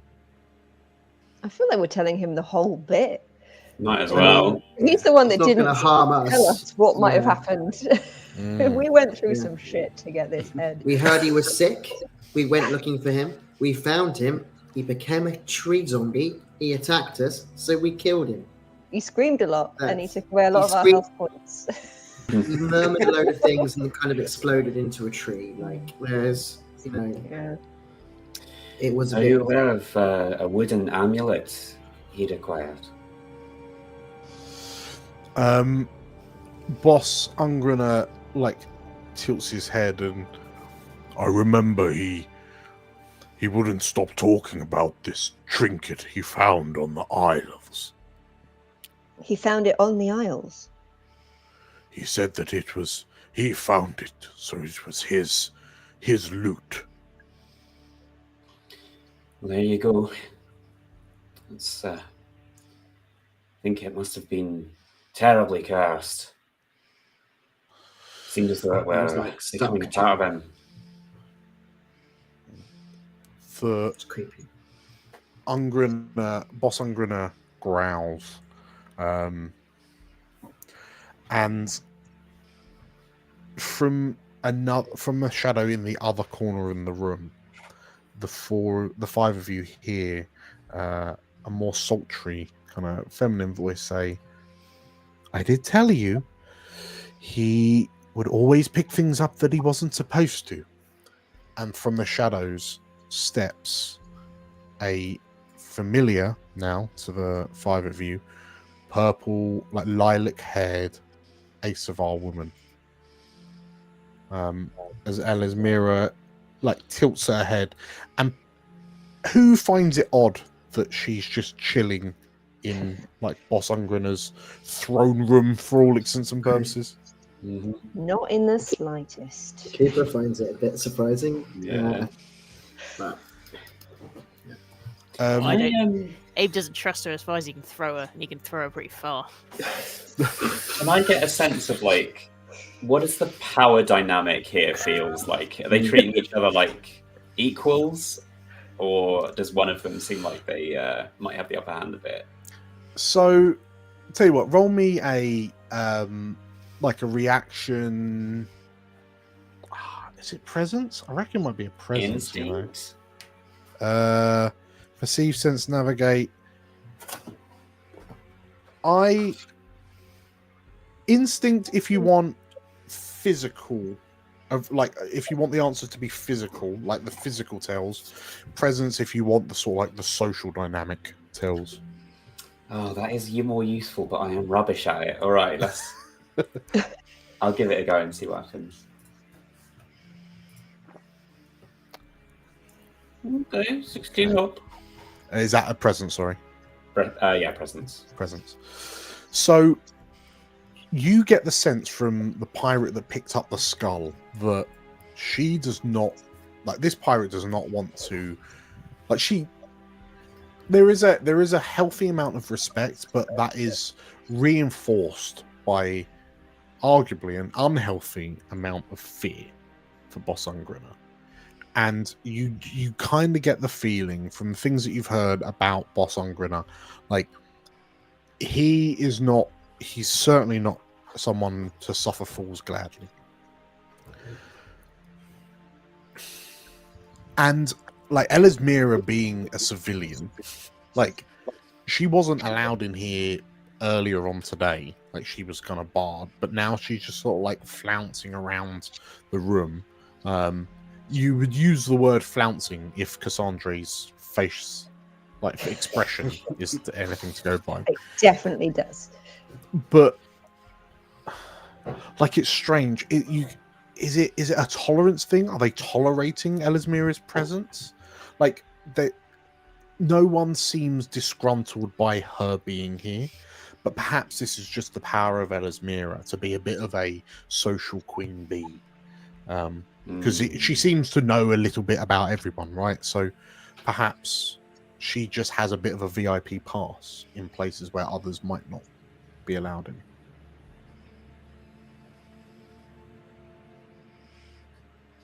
in. This is curious.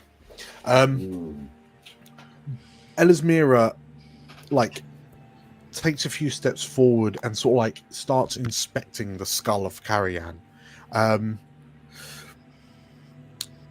She's right, you know, it does look oddly like him.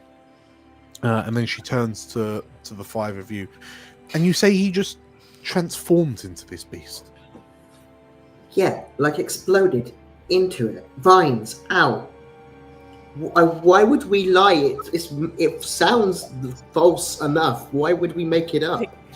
Abe just kind of, as he's still covered in bloody sap. Yeah, look at him. Like I'm doing that Will Smith meme. Look. Elismira, like, nods as you kind of make your exclamations, and she places like a hand on your shoulder, and that must have been really tough for you, she says to you, Cooper. Oh. No, Cooper. That sounds like it was a really rough time. Yeah, it was so rough for him. Like, there's a moment where, Cassandra, you notice Elismira's lips purse slightly, and then she, for all of you, she says as she turns to regard you. And then sort of like she just kind of drifts. She takes a step back and she just kind of drifts back into, like, partly into the darkness. And yeah, Boss Ungrunner speaks again, saying, "This is certainly not the turn of events I was expecting, but you did, in one form or another, find our missing Mad Carrion. And it would seem, from what you've said, that his time was already due. I will honor our bargain. You have found Mad Carrion, so we will provide you passage to the isles upon one of our vessels. The storm appears it seemingly is worse at night, so we will leave at the crack of dawn. Make your preparations. You will not want to stay on the isles for long, but perhaps just as long as you need to find the answers you seek."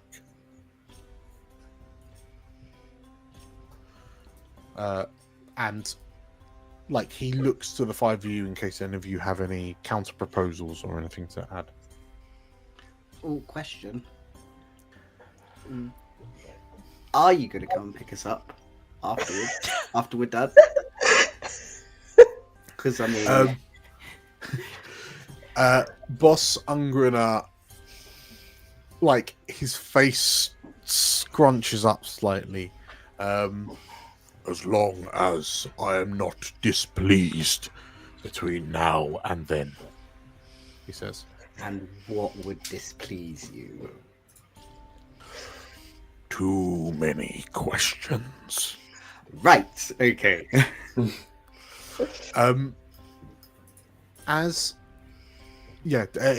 looks to the others in case there are any other questions.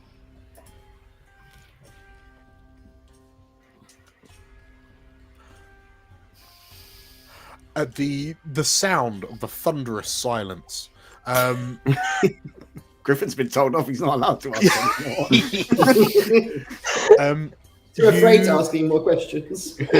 Well, so perhaps in the most like blatant flouting of this quite like intimidating and aggressive social circumstance you find yourself in, the five of you then watch as Elismira slinks up to the side of Boss Ungrunner's throne and sits, like, perches herself on the arm of the arms of the thrones are decorated with two kind of steering wheels from from ships that you assume are like trophies, and she sort of like balances herself on, like, sits down on one of these wheels and like Gotta be careful. looks over very, very delicately, very carefully, and she like looks over her shoulder at Boss Ungriner. And he's not like, he doesn't move his head. You just see his eyes glance up to her. If you were heading to the Isles, I'm sure there'd be space for one more passenger, she says. And you watch Cassandra, you certainly notice her like visibly flutter her eyelashes, and Boss just growls and nods slowly. Marvelous. Well, she says, and she looks at the five of you. I will be seeing you all bright and early at dawn. She looks to Ungriner, smiles, and then she just sort of like almost prances, like skips out of the room, leaving the five of you behind. Is there anything else? Boss Ungriner growls. I have a question. Yes. This necklace that was found on the island, have any more been found? Not that I know of, he says, and you hear like there's this simmer of frustration in his voice, not at you, just at the fact that perhaps he doesn't know if there are any more untoward surprises in his future. Pirates are known to be quite nimble-fingered when acquiring trinkets. I pray to the dragons. The Carrion is the only one stupid enough to bring one back without telling me.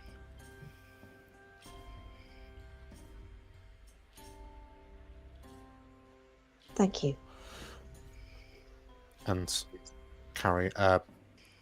Ungriner nods. Please feel free to enjoy the services of the parlay this evening. You may not realize it, but you have done us a service. So we will extend our hospitality to you for the evening. And he nods and effectively kind of gestures you out of the room. Before you go, you, Dragon Scent. Yep. Hi. Someone came asking for someone. Someone is asking for a dragon scent that matches your appearance. Okay. He had an air of business about him. Sure. Okay. Does he left a calling card? Do I know where I need to find him? Like what? Any sort of info? He suspected that you would return, so you will find him in the drinking hall. Okay. Thanks. Thank you. And yeah, with that, the five of you find yourselves back in the drinking hall of the Bountiful Parlay. Starting with Gardy, what are you doing this merry eve? Like, what activities in this drinking hall, gambling den, building of the night? What activities are you taking part in? I'm going to see if I can. Obviously, there's a bunch of flat roofs around. I'm going to see if there's any roof access because I'm finding it really stifling in here. It's quite smoky. Yes. Yeah. Yes. And that's Okay. too many people. Sure. You absolutely find access to like the flat top roofs of this building. It's more drinking space, but at least it's not hot and stuffy like it is inside. But from where you are, you can see you've got just about enough vantage. Because I imagine that the Bountiful Parlay is actually almost like 3, maybe 4 stories tall. The building doesn't look structurally sound or architecturally well thought out, but it does give you height. Perhaps the top floor, which is quite narrow and kind of open to the air, has this almost like performative crow's nest mast jutting from it. Like there's no rigging to allow you to climb up to the mast, but you kind of get that high up feeling from being in a crow's nest when you're overlooking this balcony. And yeah, you can see the sea to the north. The night sky is clear, apart from the kind of the rolling purple lightning storms over the isles, like the mainland isles to the north.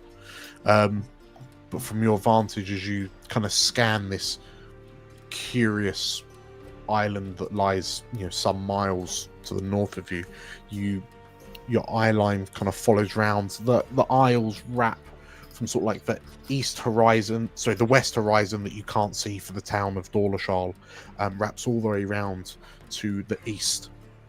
The easternmost isle, dominated by this almost like large mountain that juts from it. Yeah, I think I'm just going to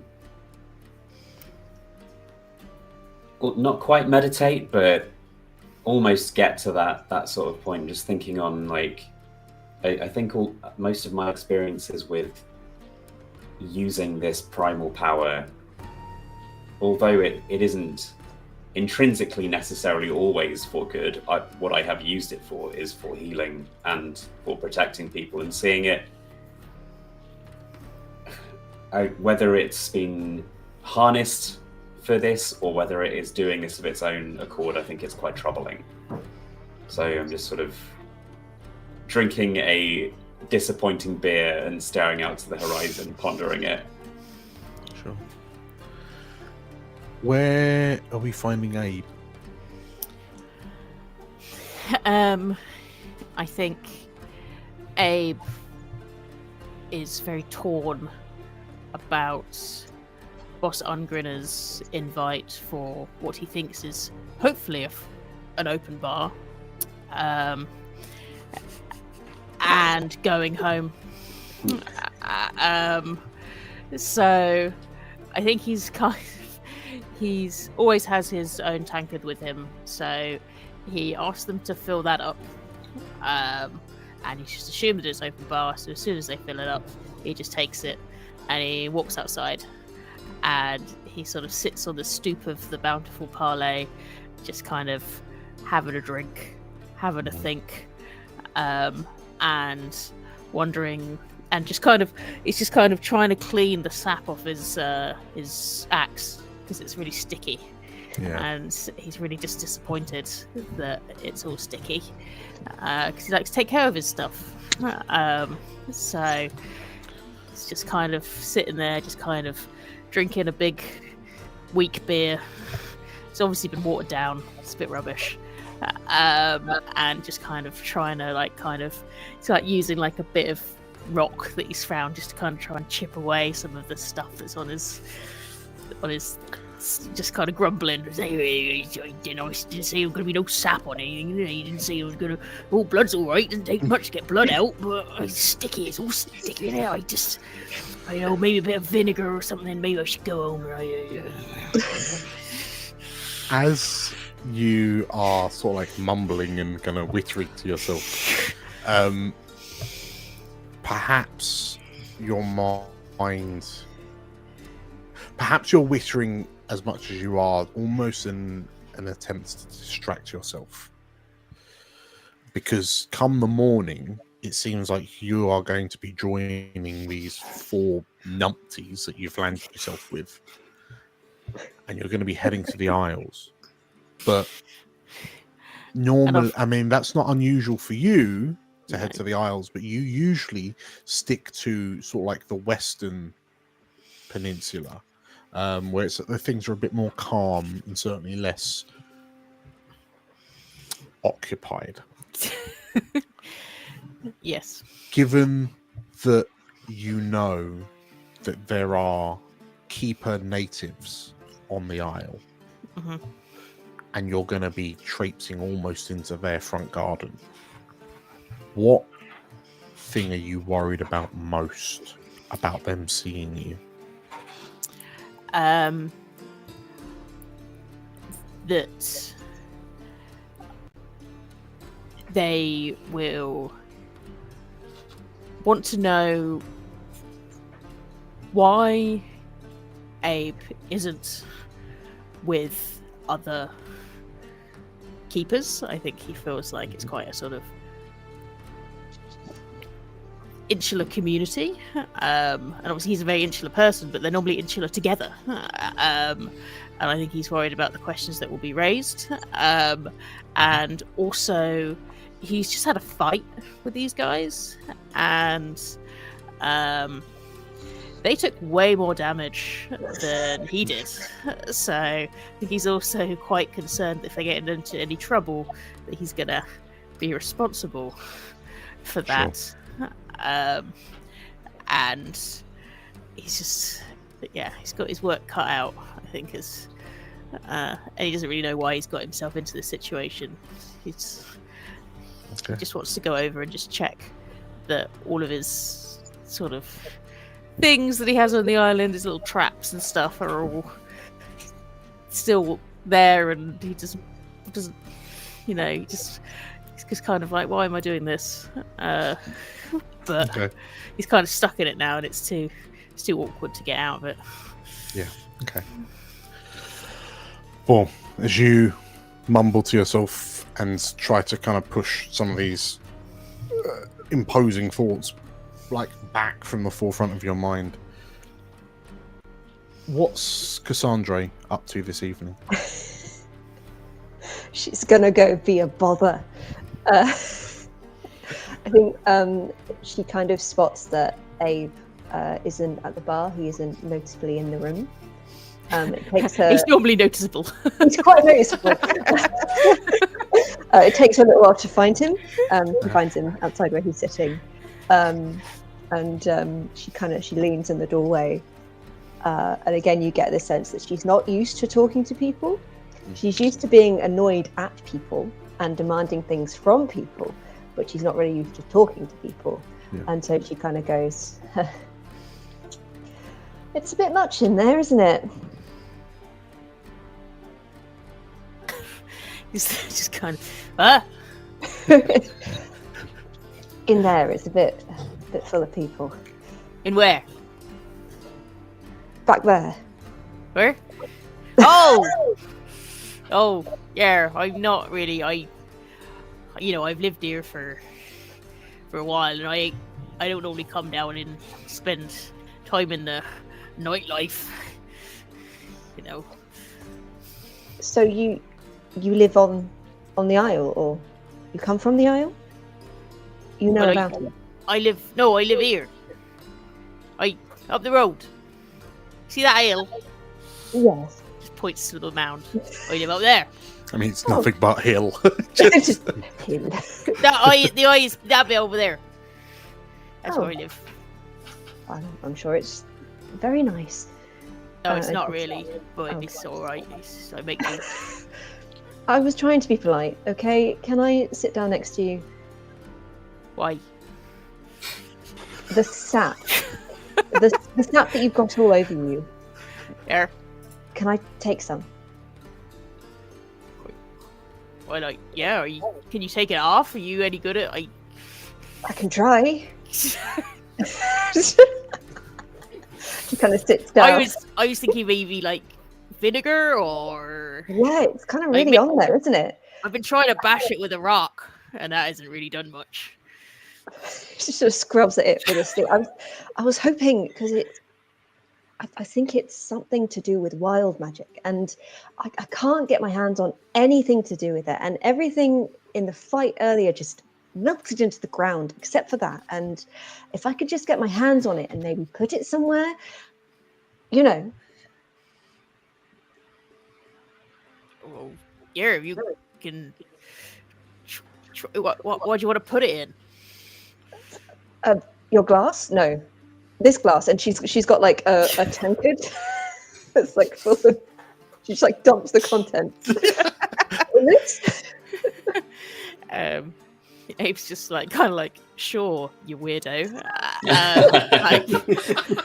Cass has got a glint in her eye, known only to the likes of Cooper. Just kind of like scraping this tankard like up his body, like trying to just kind of scoop it in. Cass is like kind of like trying to scoop it in at the same time that it's going up. Like kind of, is this what you want? Kind of like, yes. And then kind of like, oh, I hope your boyfriend don't mind me doing this. It's all right. He's got another girlfriend.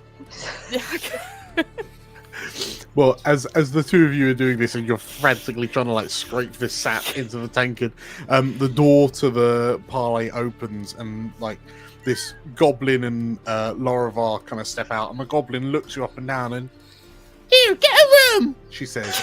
As the, and then like they touch at you. It's Cassandra's just kind of just like pulling just like stuff off his like massive leg, just like. Are you going to stand there or are you going to help? Well, I don't know. I thought that you would be better at it.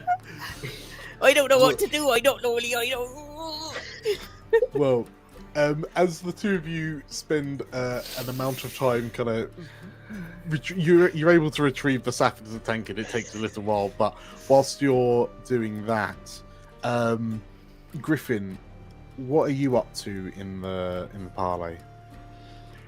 I like to think Griffin has gone to the bar fully believing that everyone else is still there and that he's got himself a drink, and he sort of turns around. He's like, right, post-game chat, how did we... Oh, okay. And just everyone's gone. He sort of has a look around trying to find them a bit, but then he's just like, I'll see them in the morning.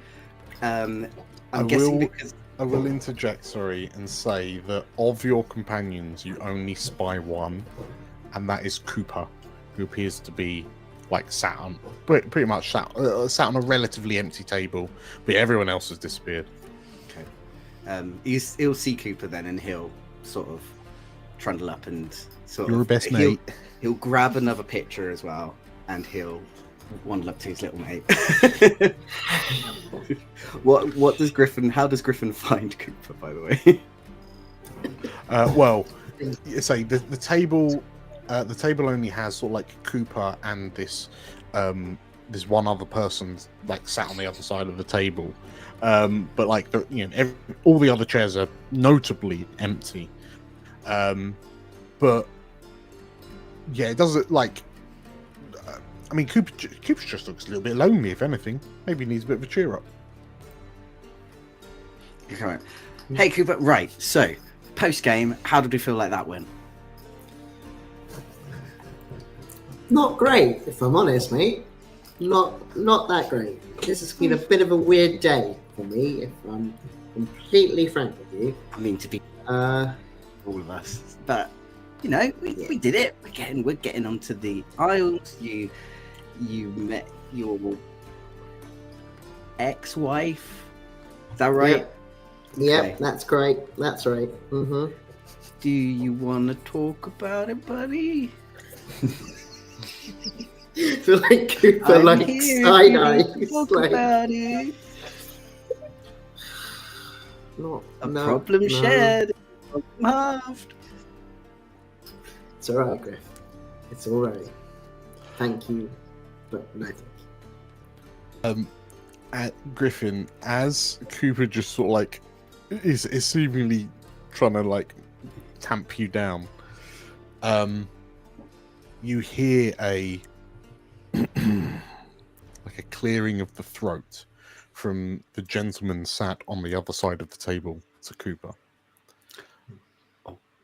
And as you sort of like turn to look at him, like there was a part of you that was like, oh, it's just some guy, like, and then it dawns on you that perhaps these two are having a bit of a natter, a bit of a chinwag. But the thing that grabs your attention about this man sat opposite Cooper, he's wearing this sort of like dark teal tunic, a wraparound kind of like grey hood. But you notice the thing that catches your eye the most is the fact that the man has like a large swab of sort of like cloth over his eyes, like it's a large like a large blindfold, almost in so much as it's not performative, it's attention grabbing, so you know that he's perhaps not, well, presumably looking at him, not using that he's blind. And you notice that kind of leaning on the chair that this man is sat on, is this like large, like quite long purple umbrella with a white wooden handle, and like Cooper, you know that this umbrella almost kind of doubles up as a like a blind stick. That it's long enough that it reaches the ground, so he can tap in front of himself to effectively see where he's going. Yes, this man kind of coughs you, and like he tilts his head in roughly in your direction, Griffin, and you can see that like in the candlelight on the table, there's like an almost like a lilac-y kind of 5 o'clock shadow across his chin, and he. My apologies. I did not realize we were having guests, Cooper. Oh, sorry, my bad. Hi, I'm Griffin. Nice to meet you. The man nods. Kigfran, good to meet you. Cooper, are you happy to continue our conversation with present guests? Of Griffin course. smiles at him. Griffin's my friend. Anything you can say in front of him, you can say in front of me. Marvelous. Please, you must excuse me. I like to paint a picture in my mind of those I'm talking to. How about you describe yourself to me? Griffin, was it? Yes. I've got big blonde hair. I've got big pointy ears. I've got a bit of a beard. Stubble mostly. I don't like to grow a stops beard. you for a moment. The ears. You are Asavar? Yes. He nods. It's always, no matter where I am in the world, it's always good to meet a kindred Asavar, he says. Ah, amazing. Well, I always feel like it's good to be transparent, so I do have red eyes, so I am a Sanguivar, but like, don't hold that against me. I know some people are a little bit freaked out, but don't worry, it's all good. So more stuff about me, yes. So I'm about 6 foot. Yeah, I think that's about it, really. The man interjects again, and like you notice when you mentioned that you had the red eyes and that you're a Sanguivar, like Cooper, you watched a smirk, like a little smile spread across Kigfran's face, and he lifts a hand to sort of like gain your attention, Griffin. Take it from someone with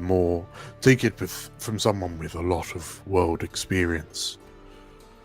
And he looks to you, and there's this kind of air of authority that almost kind of radiates from him, and you feel your Asavari connection is that much closer. And Griffin, you don't know why, but you get the sense that Kigfran here is also a Sanguivar. Eyes or no eyes, people will make their judgments. True. Very true. But I feel like if you've got a positive outlook on it all, then you're going to be all right. Kikran smiles, and your friend here, Cooper, is wise with his words. But as we were saying, the job is somewhat time sensitive. But if you would like to accompany me to the eastern fang of the Isles, I would very much appreciate your company. And you know that, so to fill you in, Theo, the eastern island, so the one with the large mountain jutting from it, which is not where everyone else is going. I think Cooper kind of like takes us in, and he's trying to figure this out. Kikran, I know I have been waiting to talk to you about this job for a little while, but I think things have changed today. I will be going to the Isles, but I'll be in a different location.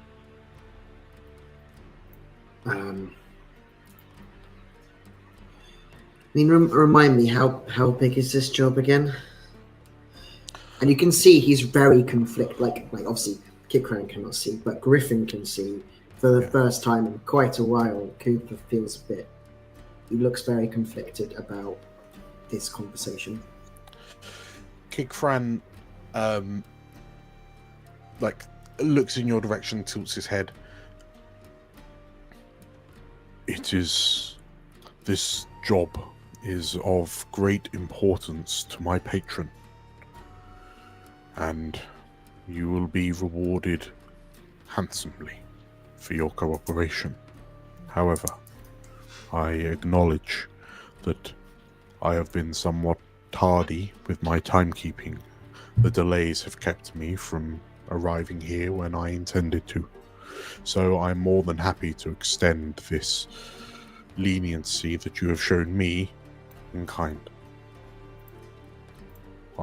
Whilst my patron is eager to see the rewards of this endeavor, I'm sure that they have waited long enough. A few more days and nights should not jeopardize their plans. Okay. Their ambitions. Okay. So what is it? I think from the missives, it was An expedition of sorts. Yeah.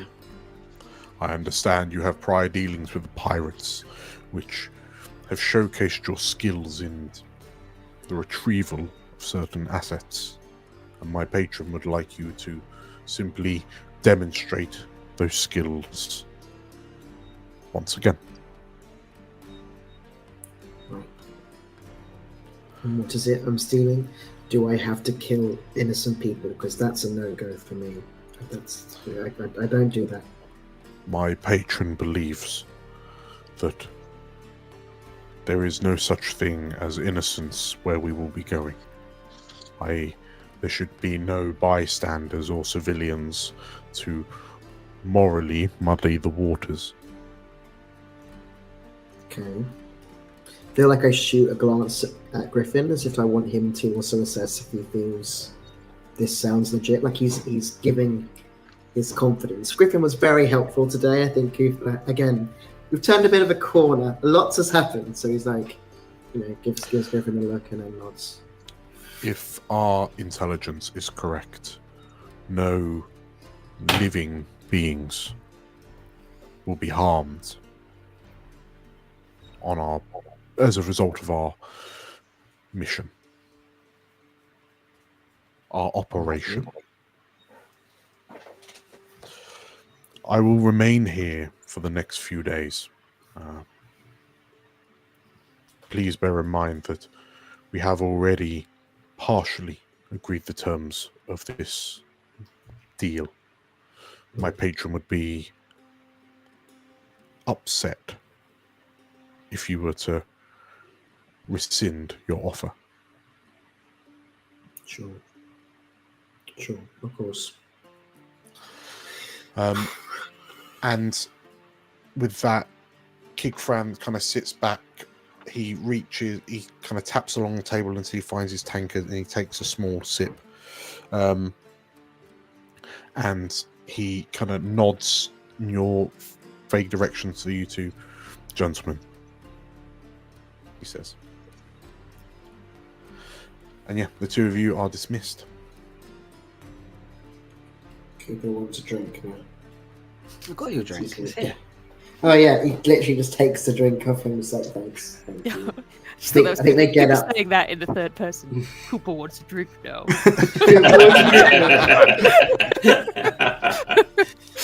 So like, Cooper was excuse himself, and then with the drink from Cooper, they'll go find another table so they can chat. Sure. In which case, Cooper, from your new vantage point alongside Griffin, and I fully assume Griffin, you are having a conversation with Cooper for the majority of the rest of the night. But yeah, Cooper, as you see that Kigfran just doesn't really move from his spot, and no one really seems to take a seat with him. He just seems to command this table of 6 to himself.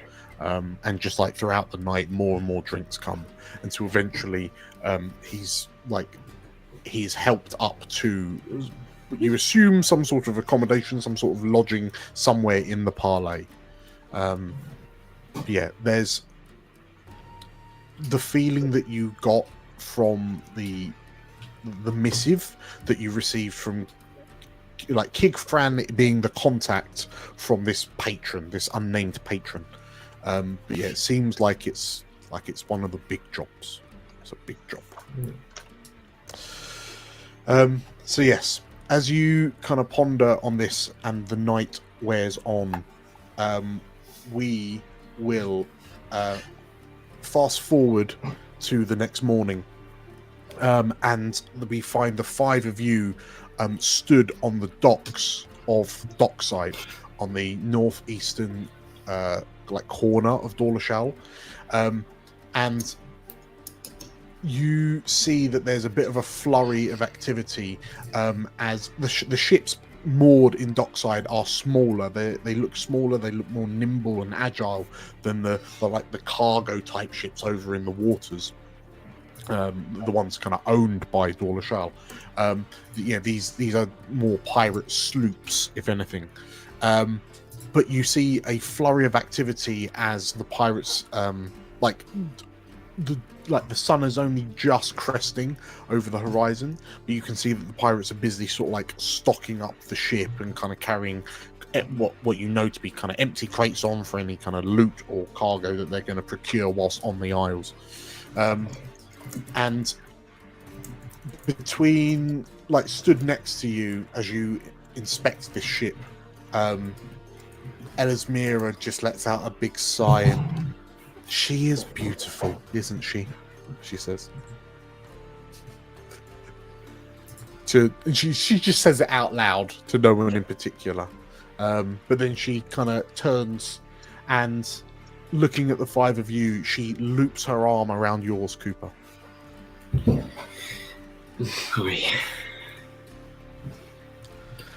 Have any of you been on a ship before? She says. Yarp. Yes. She of course you have, dear. She says, nodding her head to you, Abe. Any of the others? I have. It was a bit of a small boat. It wasn't as big as this. It was more like a little rowboat. But I'm sure that's the same. She nods. Yeah, it's Almost identical, Griffin, she says. Well, the pirates are clearly too busy to give us an introduction, so I suppose it would just fall to me. Ladies and gentlemen, may I introduce you to... she gestures her hand towards the ship. We're going to call it there. So, chat can decide on the name in preparation for our next episode. Oh no. How many? No, Boaty McBoatface. No.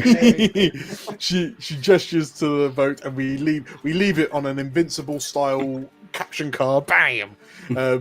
Yeah, we'll have the name ready for next episode. Yes, as she gestures,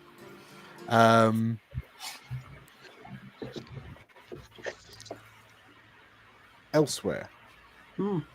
And elsewhere. In a dark and God damn you go. In a dark bedroom on the 3rd floor of the Bountiful Parlay. The light of dawn barely creeping through the windows, the creeping between the closed curtains on the windows.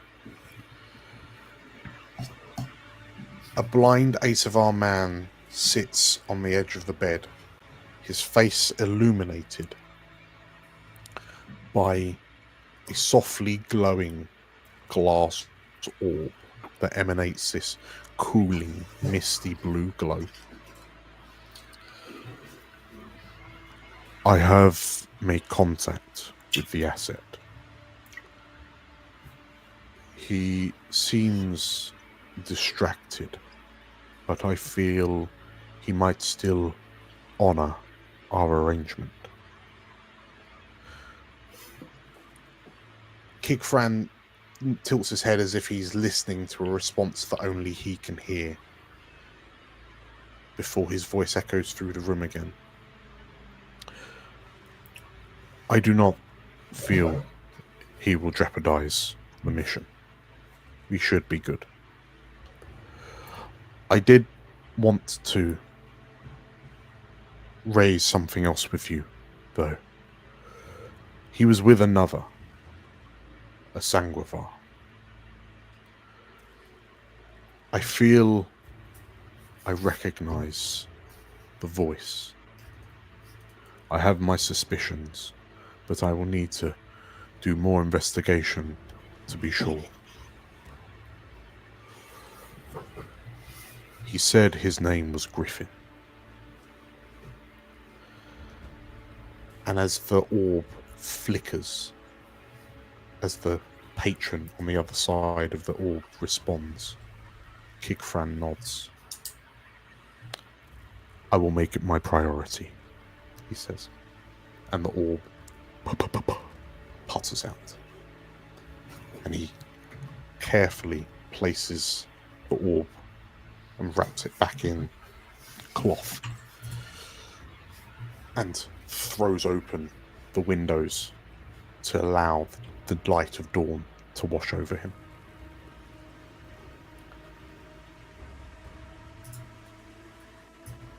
Congratulations, everyone, on completing episode 3.